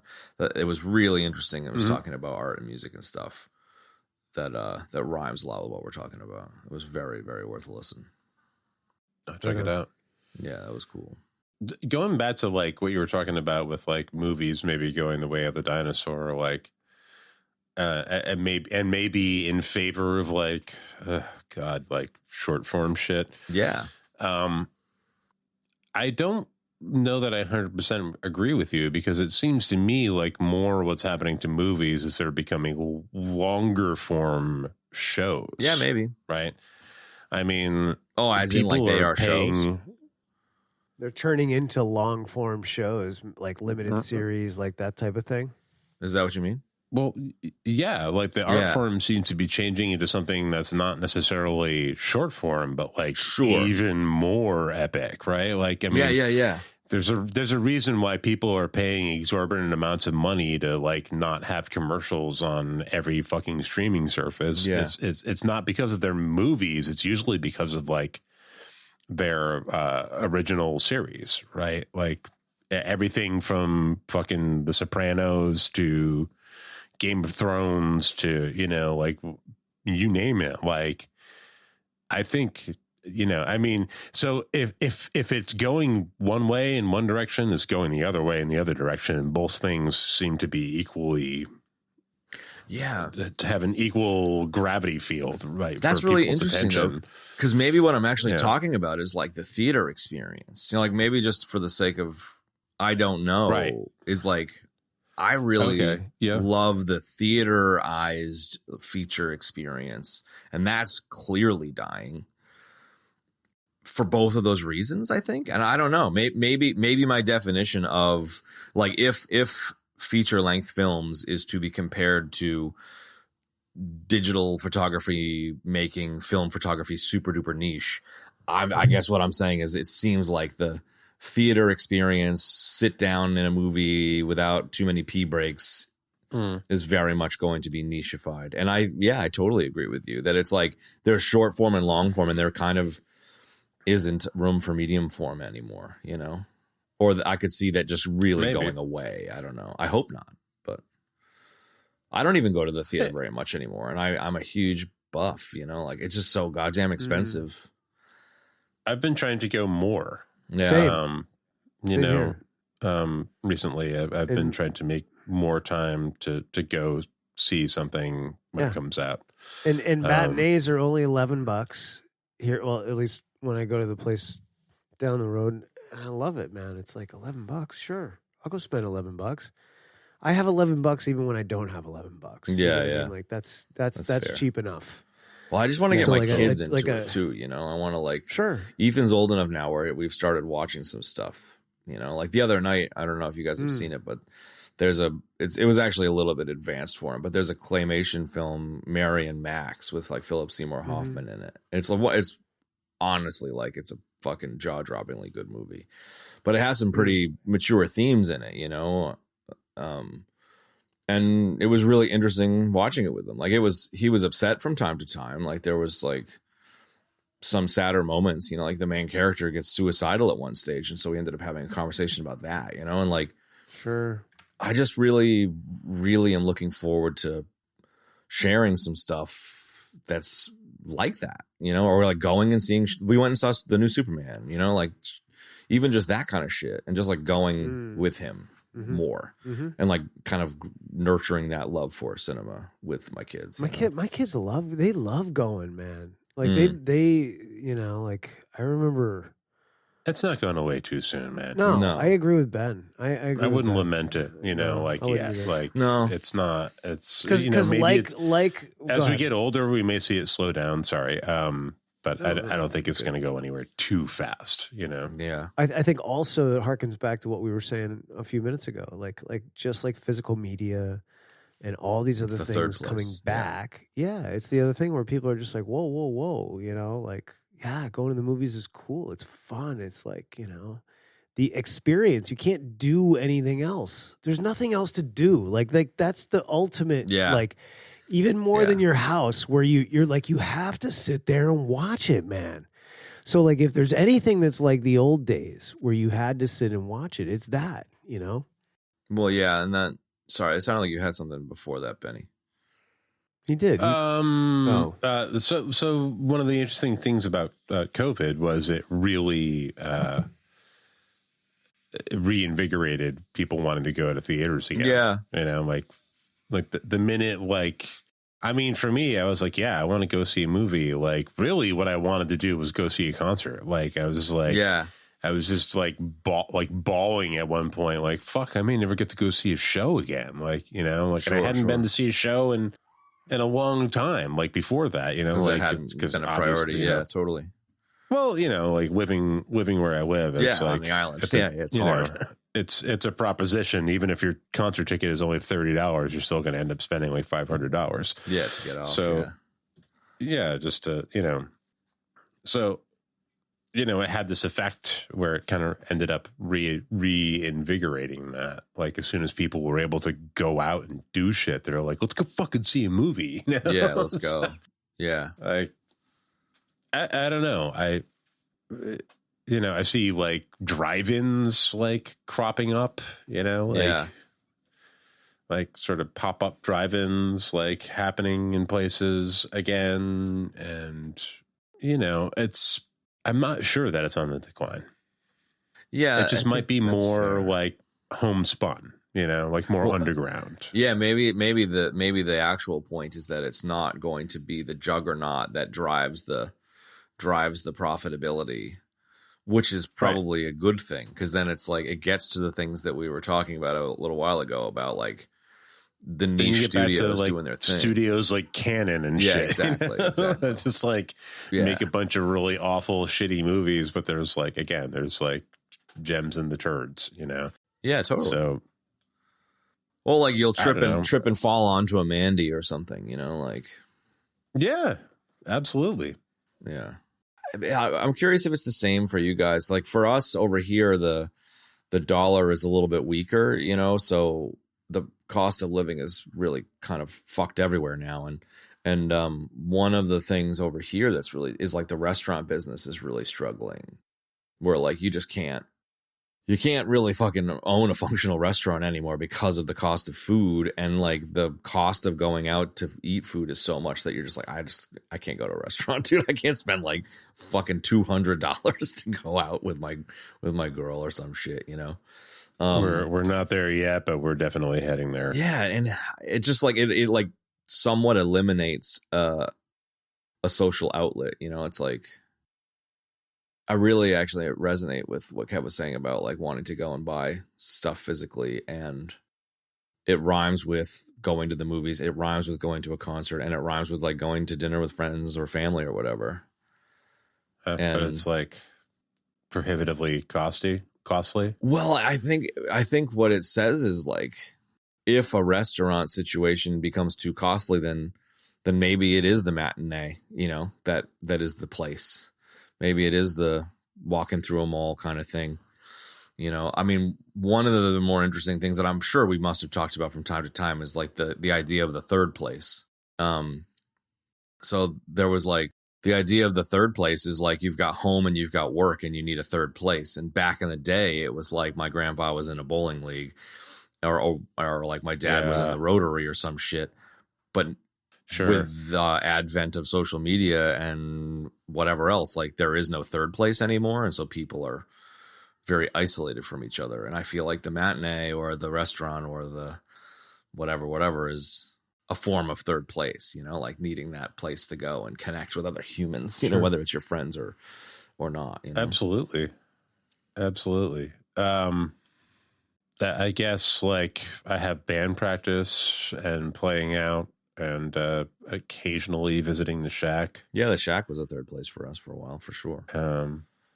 It's like I don't go there a lot anymore, but like on a nice day, like randomly, Chris and I will be like, let's go to the Shack for a while. Sure.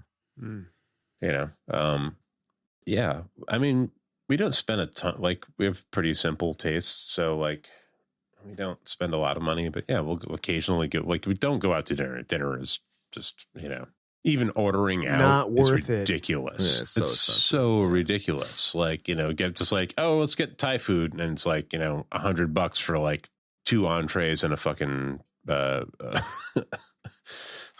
like an app, like take out. Yeah, I just watched the best video about that subject, and people were saying like, in 2025, it's like who can make the best frozen Cisco food.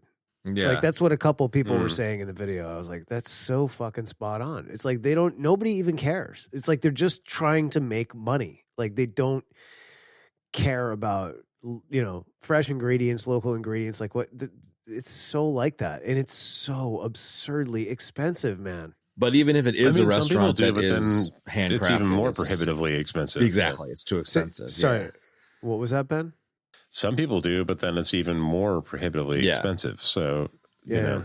Yeah. Right. And then I was saying something similar where it's like, you know, there are I am a food head. Like my mom is such a food cooking oriented person that like, you know, I love the idea of a nice restaurant that serves awesome like Thai food or whatever. But to your point, half of the time or more, it's Cisco bullshit. And then the other half of the time, it's not. It's fresh and local, but it's $6 billion fucking dollars, you know? Like, so it's like you can't afford it. Yeah. Yeah. There's a couple. Yeah.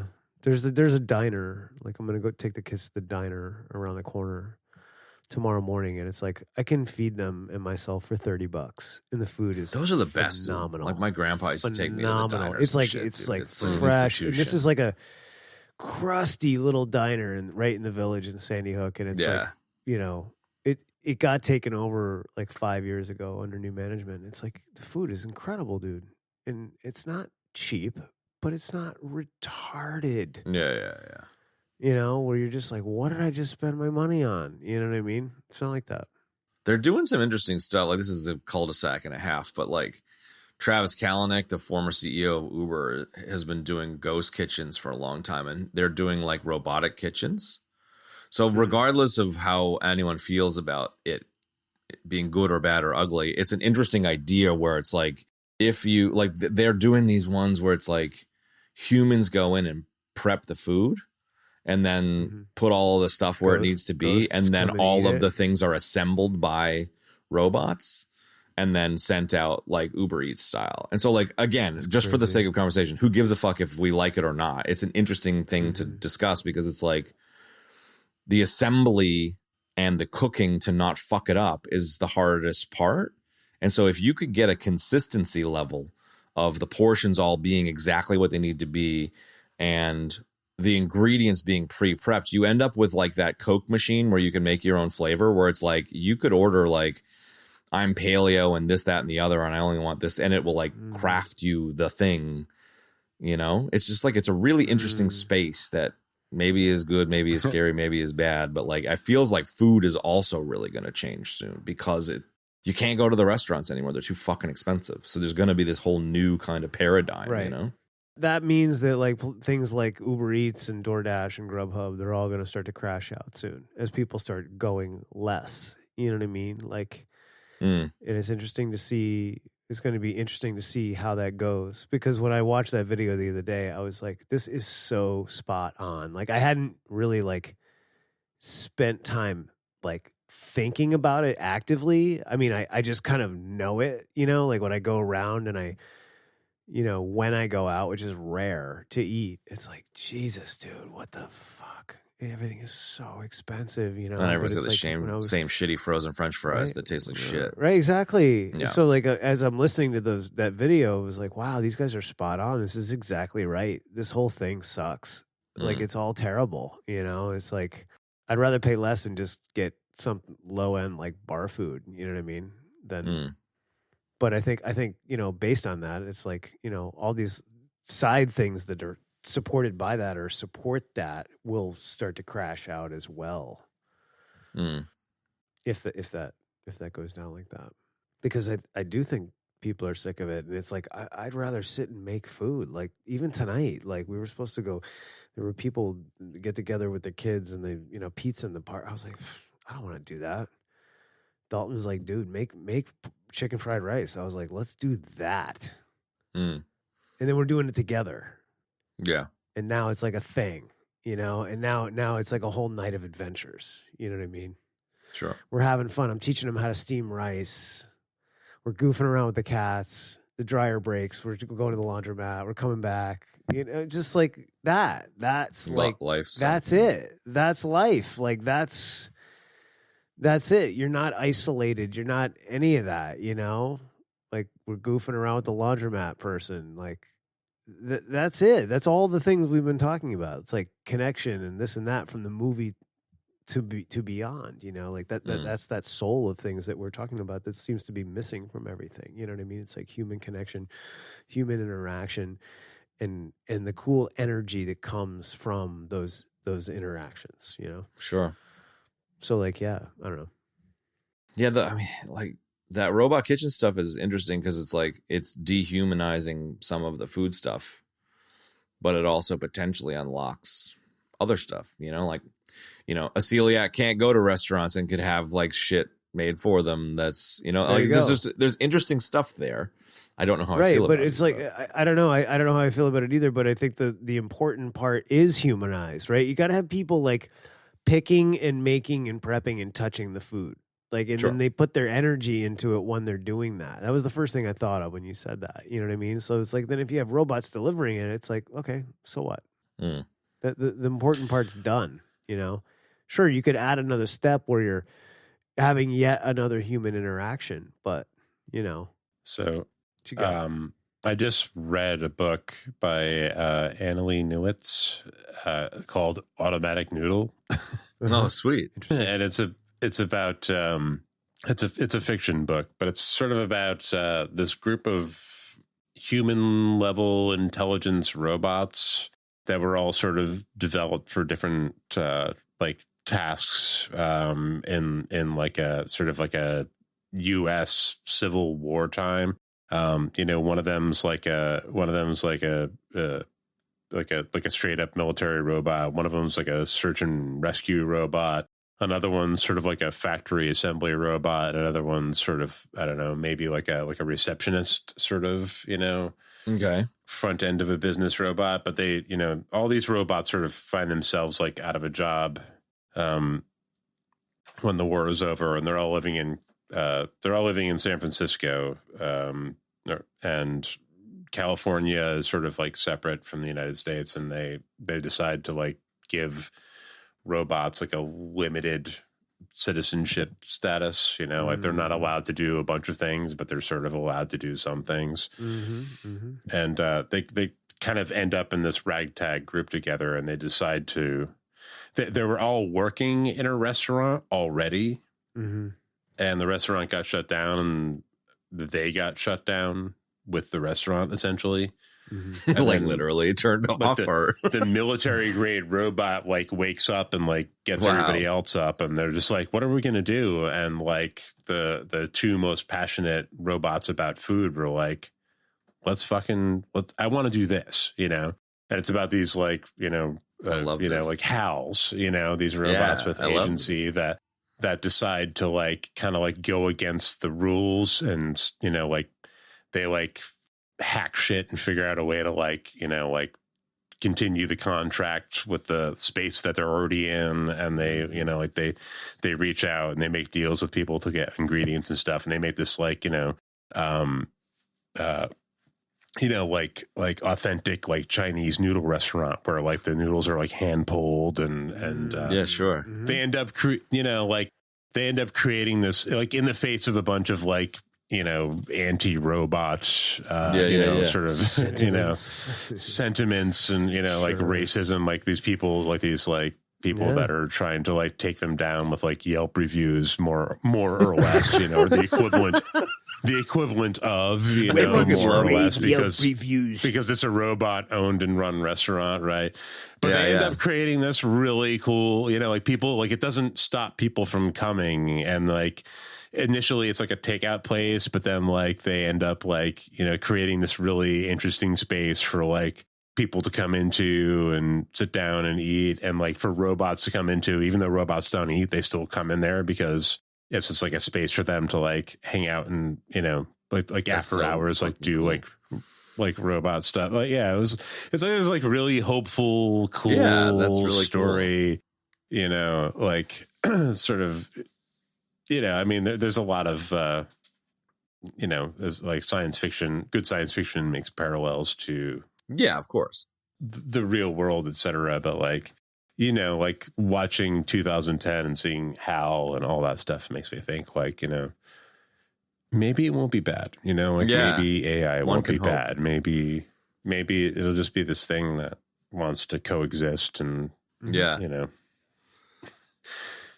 and maybe do something interesting, Yeah. I certainly wouldn't be against eating food made by a Nah, robot man, who cares whatever. about food. I'm down.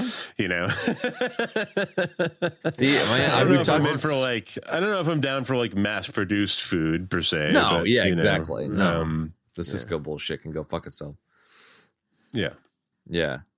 We've talked about it before, but there was my favorite restaurant in San Francisco was a soul food restaurant run by a bunch of Koreans that bought the restaurant off the original owner, like Eddie's. Mm-hmm. It's still there, and I went there fucking 3 times a week or whatever, and it was cheap as shit, and it was delicious and the weirdest fucking place ever. And like, my heart is warmed by the idea of this robot cafe or whatever. Like, I'm so in. Like, I want to read that shit like straight away.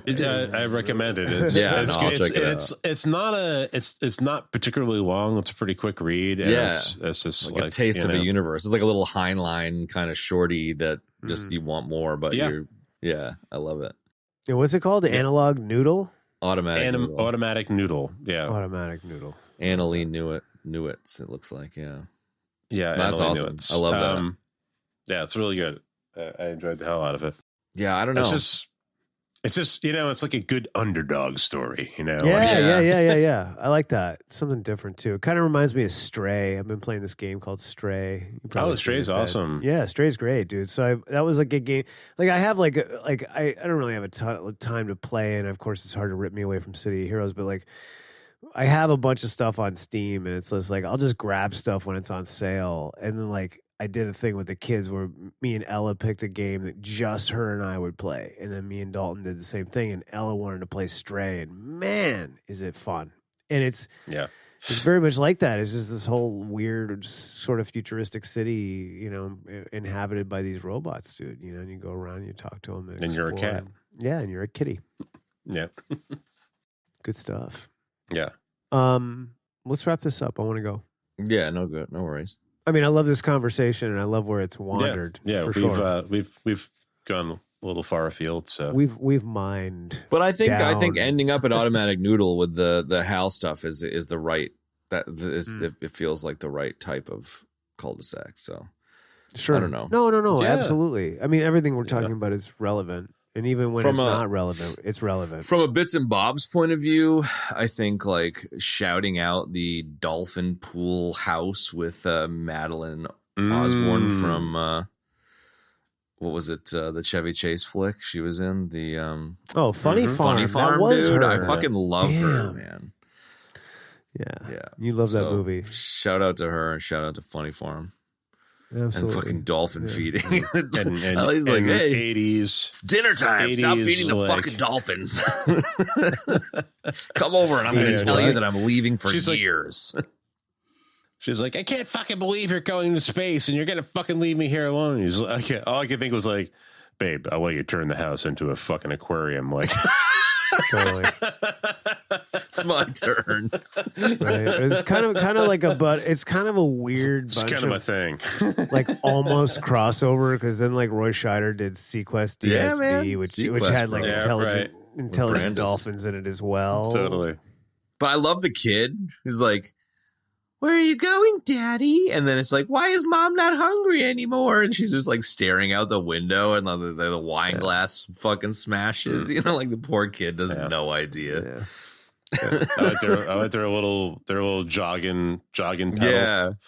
It's like jogging walk and talk, but it's a jogging pedal. Are you gonna die, Daddy? What? What do you mean? But he doesn't say no. He's like, why would you say that? We're gonna make that the biddy, dude. That is super creepy. Are you gonna die, Daddy? Are you gonna die, Daddy? So yeah, shout out to the weird opener, which I never really, I mean, it's whatever, but the first part of 2001 is similarly like warming you up for the plot. And same here. First 10 minutes. Sure. The convo with the Russian dude in the opener too was also enjoyable. We will be honest for 1 minute. Yeah, that was cool. I like the stipulation of that. That was cool. The rules were cool. Yeah, I like that little bit for sure. Right. I don't really have anything else. Kind of said everything that. Yeah. I got a couple things, and these are for Dad. So going back to the beginning, and interesting that the beginning is, I think it's like that same location as contact. It's the VLA, dude. Yes, the very large array. Yeah.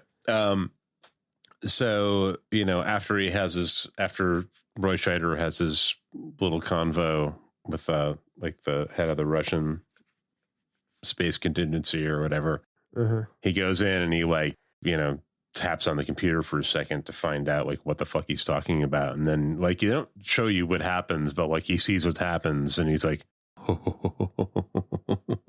yes, you son of a bitch. Like, my dad loved that. It's He pretty just good. thought that was the It's pretty coolest good, shit ever. Just this like little thing they just thought was like really cool. He's like, you are a smart man. You'll figure it out. Yeah. The other bit was, when like after they divorced the Leonov and the Discovery based on what's going on Earth, and Roy Scheider comes back to the Leonov and he's like, fucking let me in, we got to talk. And they're like, you can't come in. He's like, fucking let me in, And like the next scene, he's sitting there talking to Tanya, to Helen Mirren, and she's like, have you been drinking your whiskey from Kentucky?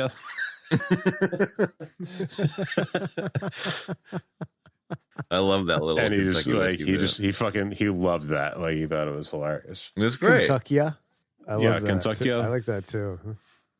Yeah, that's totally. like Russian Guyovich, dude. Totally. Yeah. Have you been drinking your whiskey from Kentucky? But I also really like that same conversation earlier where he's talking about the Kentucky whiskey as if he's from Kentucky, and then she says something. He's like, I've never been there. It's the most American thing ever. It's like, oh, okay. The most American thing ever. Yeah. You haven't drank until you've tasted whiskey out of a plastic bag. It's perfect, man. It's perfect. Yeah. There's lots of good, so gross. Lots of good bit stuff in this. Totally. In this thing. Yeah. No, it's sharp. It's sharply written. It's really good. Yeah, I suppose you end like maybe like the message at the end and the second sun scenes, over the pyramids, over Paris. It reminds me of the like the last scene at the end of Sunshine, where all of a sudden they're like out in the snow and it's like gets brighter for a second. Very similar. Yeah. Very, very much the same. Yeah. Yeah. It's just nice to see your last voiceover from Roy Scheider, which, by the way, like, I'm going to throw that in there. Like I don't like the exposition bits, but I do like getting to hear Roy Scheider with a bunch of reverb on his voice. Sure. Like, spouting this stuff off. Like, there's, Yeah. I don't know. I just like that. No, I'm with you. They should have just had him saying something that he would actually say to his wife instead of technical descriptions of various astronomical maneuvers. We're going to deploy a thing called a balut. You might remember him from the Jungle Book. That's right. Not balloon, honey. Balut. A balut, because that's what they call it in Russia. Yeah, I don't know. Speaking of the Russians, man, I mean, like, shout out to the other Russians. I really like the like Lurch dude, the big guy. There was some. We have Jeff Goldblum at home. That dude. we have Jeff Goldblum as Lurch at home. Yeah. Remember, Chad? Do you remember when we did Ronin? Yeah. And there's that scene where Stellan Skarsgård goes and meets with that guy, and it's an exchange, and Stellan Skarsgård they're parked right next to a playground, and he aims his gun and almost shoots. Oh yeah. That guy that he met with is one of the Russians. No, it's not. Seriously? It is. Yeah, it's that Czech great. act. He's like a really, like, he has a small part in this and in Ronin, but he's like a really renowned Czechoslovakian actor named Jan Triska. So he was one of the Russians. That's my only. I love that. Biddy Ronin Nug. Biddy Nuggy Bob. Nuggety Bob. I love it. That's great. Nuggety bit. That is great. Yeah. Good stuff. Maybe the only other bitter Bob I've got is the like when they figure out that the president and or the NSC meddled with Hal, and they're like, those sons of bitches, like Totally. it was that like Nixon-esque kind of down with the president kind of thing. My office. It was really cute. I never sent that order. What are you talking about? Sons of bitches. Yeah, it was great. Yeah, the indignance of Floyd at that point is great. Fantastic. I never knew. Those sons of bitches. It's fucking perfect. It's perfect. Yeah, there's a billion nuggets. I mean, there's nothing overly worth diving into. There was some somewhat interesting stuff there. We had no deaths. I had one where I misspoke one of a movie. I can't remember what movie it was. I couldn't think of the name of a movie. Oh, it was Event Horizon. I couldn't think of the name of Event Horizon. Well, I mean, is that really a death or is that just a brain fart? Yeah, whatever. Don't know, bro. I can't believe I didn't get you on... Let's not reach for deaths. That's right. Agreed. I can't believe I didn't get you on the voice for Hal Douglas Rain when I sang Chocolate Rain to you, Kev. Like, I figured you would bite on that for sure. I recognized it. I wasn't in a biting mood. Very disappointed. Sorry, bro. This one ended up struggling financially because Starman and Dune and Beverly Hills Cop all came out like basically the same time. Oh my god, dude. What the hell? I love all those movies. Yeah, man. I know, they're all great. How can you like What a year. you gotta split up your attention between them all. Oh, there was another one. Hang on, score. There was a score. So Tony Banks of Genesis made the score for this, and then they chucked it in the bin and gave it to David Shires. It's another example of a completed score getting thrown away, which is kind of weird. What? I like the score for this. Tony, it obviously pulls a lot from 2001, but especially Tony Banks. that would have been cool to check out. I guess he reused some of the music for Lorca and the Outlaws. So that classic, that Criterion Collection movie. Sounds like yeah, exactly. That sounds like a weird. Okay. I've seen that so many times. Actually, you guys need to check this shit out. I think we might need to do this. Things are not going well on the mining planet Ordessa. The conditions are awful. The workers are disgruntled, and the management is cracking down by using killer security robots. You had me at Mining Planet, dude. Let's do it. There's like some blue-faced something. Oh, yeah. Oh, yeah. Oh, yeah. Football helmet robots. Oh. Football helmeted robots? I'm in. Dude, you guys seriously need to go and look at this like right away. Lorca and the Outlaws. Oh, boy. Sheboygan. Oh, boy. Yeah, the football helmeted robots with AK-47s. That's Nothing says futuristic like that. Well, we had that other one, Metal Storm: The Destruction of Jared Sin. Oh, yes. What was that from? It was mentioned numerous times in something else that we were watching. Yeah. It was a fictional movie in that, but it turns out it wasn't fictional. It was a fictional movie in the Fall Guy movie with the Fall Guy what movie. It was. Yeah. I tracked that shit down, dude. I got it. I know you put copies in the drive. We got to bump that shit up. I mean, we got a schedule going between now and Halloween, and that's cool. But we should bump those right up after. Let's do that. We can. There's space around Halloween. Block. Yeah, we will. All right. There's space around. I'm chugging some random stuff in there, and we can figure that out. All right, cool. All right. What was the other one we said tonight? There was Funny Farm, but there was another one that I was. You were like, we should. Lorca. Do that. I mean, yeah. Something I was talking about. I think. Fuck. Well, Conjured in the We have it recorded. Yeah, exactly. Kevin can find it. Conjured up in the edit. It was in relation to this. Yeah, I don't remember exactly what it was, but word. Any other nuts? No. That's it. Yeah, You said no deaths or whatever, and then recommendations. 1,000%. I would very much recommend this movie, dude. Absolutely. Yeah, I as a never watcher, I would assume it also is good on a rewatch. Definitely. And if you're like a snob about the first one and Stanley Kubrick, just watch it. It's so good. Watch it. I think if you've never seen this, but you have seen 2001, like just divorce it from that in your head right away. Even though it is a continuation of the story, it's drastically different stylistically. It's a different animal. And if what you're expecting from this is more of that, you're not going to get it. But with that being said, that doesn't mean it's not worth seeing. It's cool. It's very cool in its own way. As I threw out in my high level, this movie is like the Aliens of this little sort of franchise, right? Like you have 2001, and then this is like the Aliens to that, very much so. I think it's a good comparison. It's not an action-y different director movie, but it is a slightly different genre. Yeah, it's a different feel, and it's a different creative team, and there's a lot of similar connecting tissue and threads and whatnot. And anyway, go see it. Yeah, I think it does justice to the source material, but it doesn't try to replicate it. It's and how could you?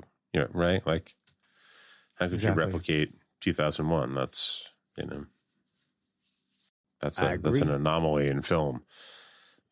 100%. Fucking A. Absolutely. Chad, tell everybody what we're doing next week.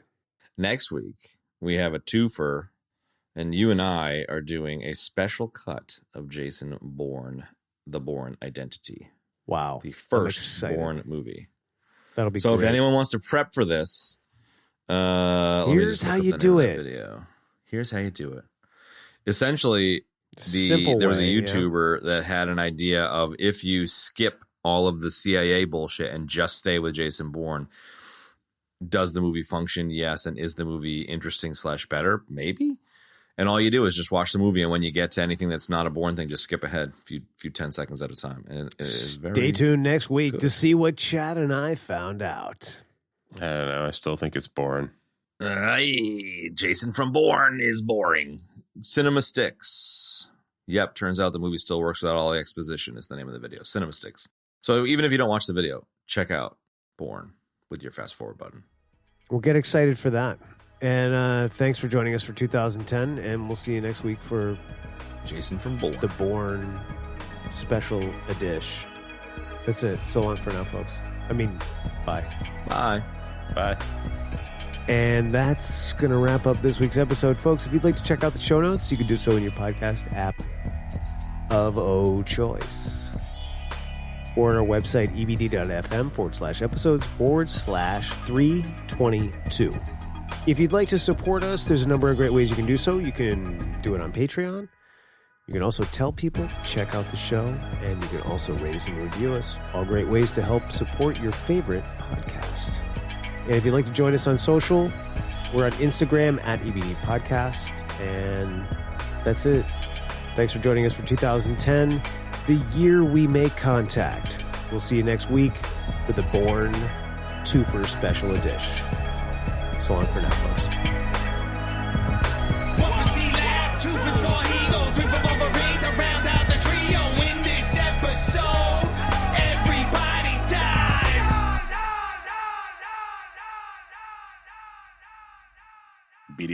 Are you gonna die, Daddy?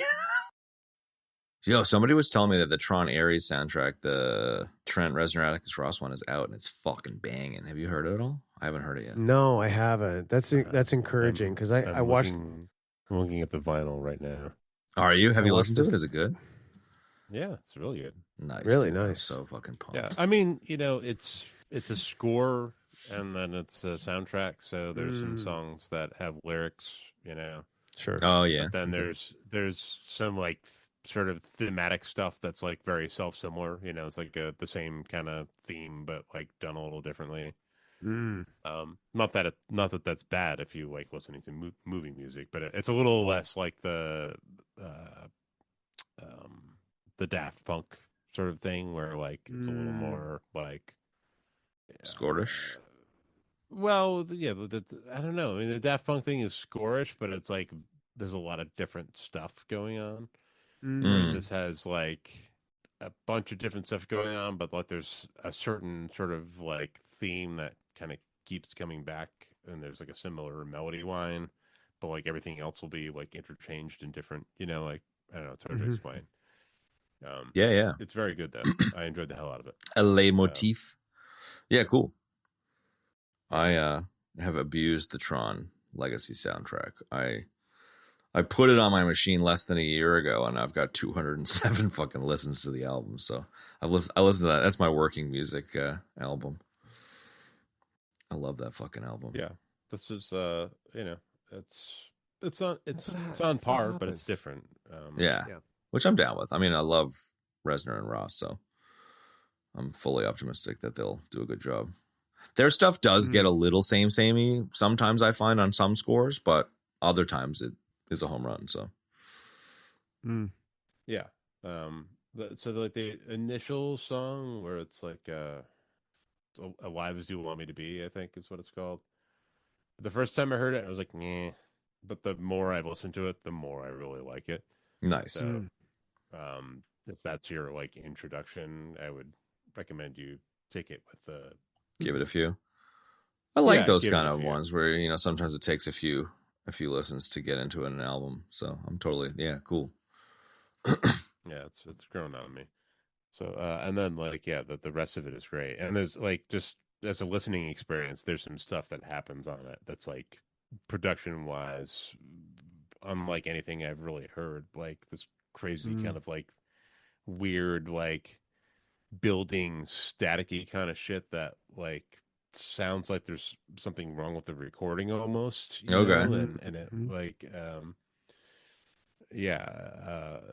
there's some really cool shit from a production perspective.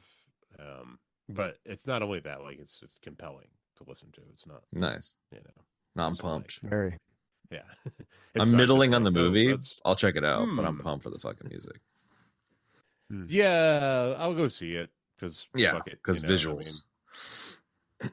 Yeah, and this is it's a franchise that has never.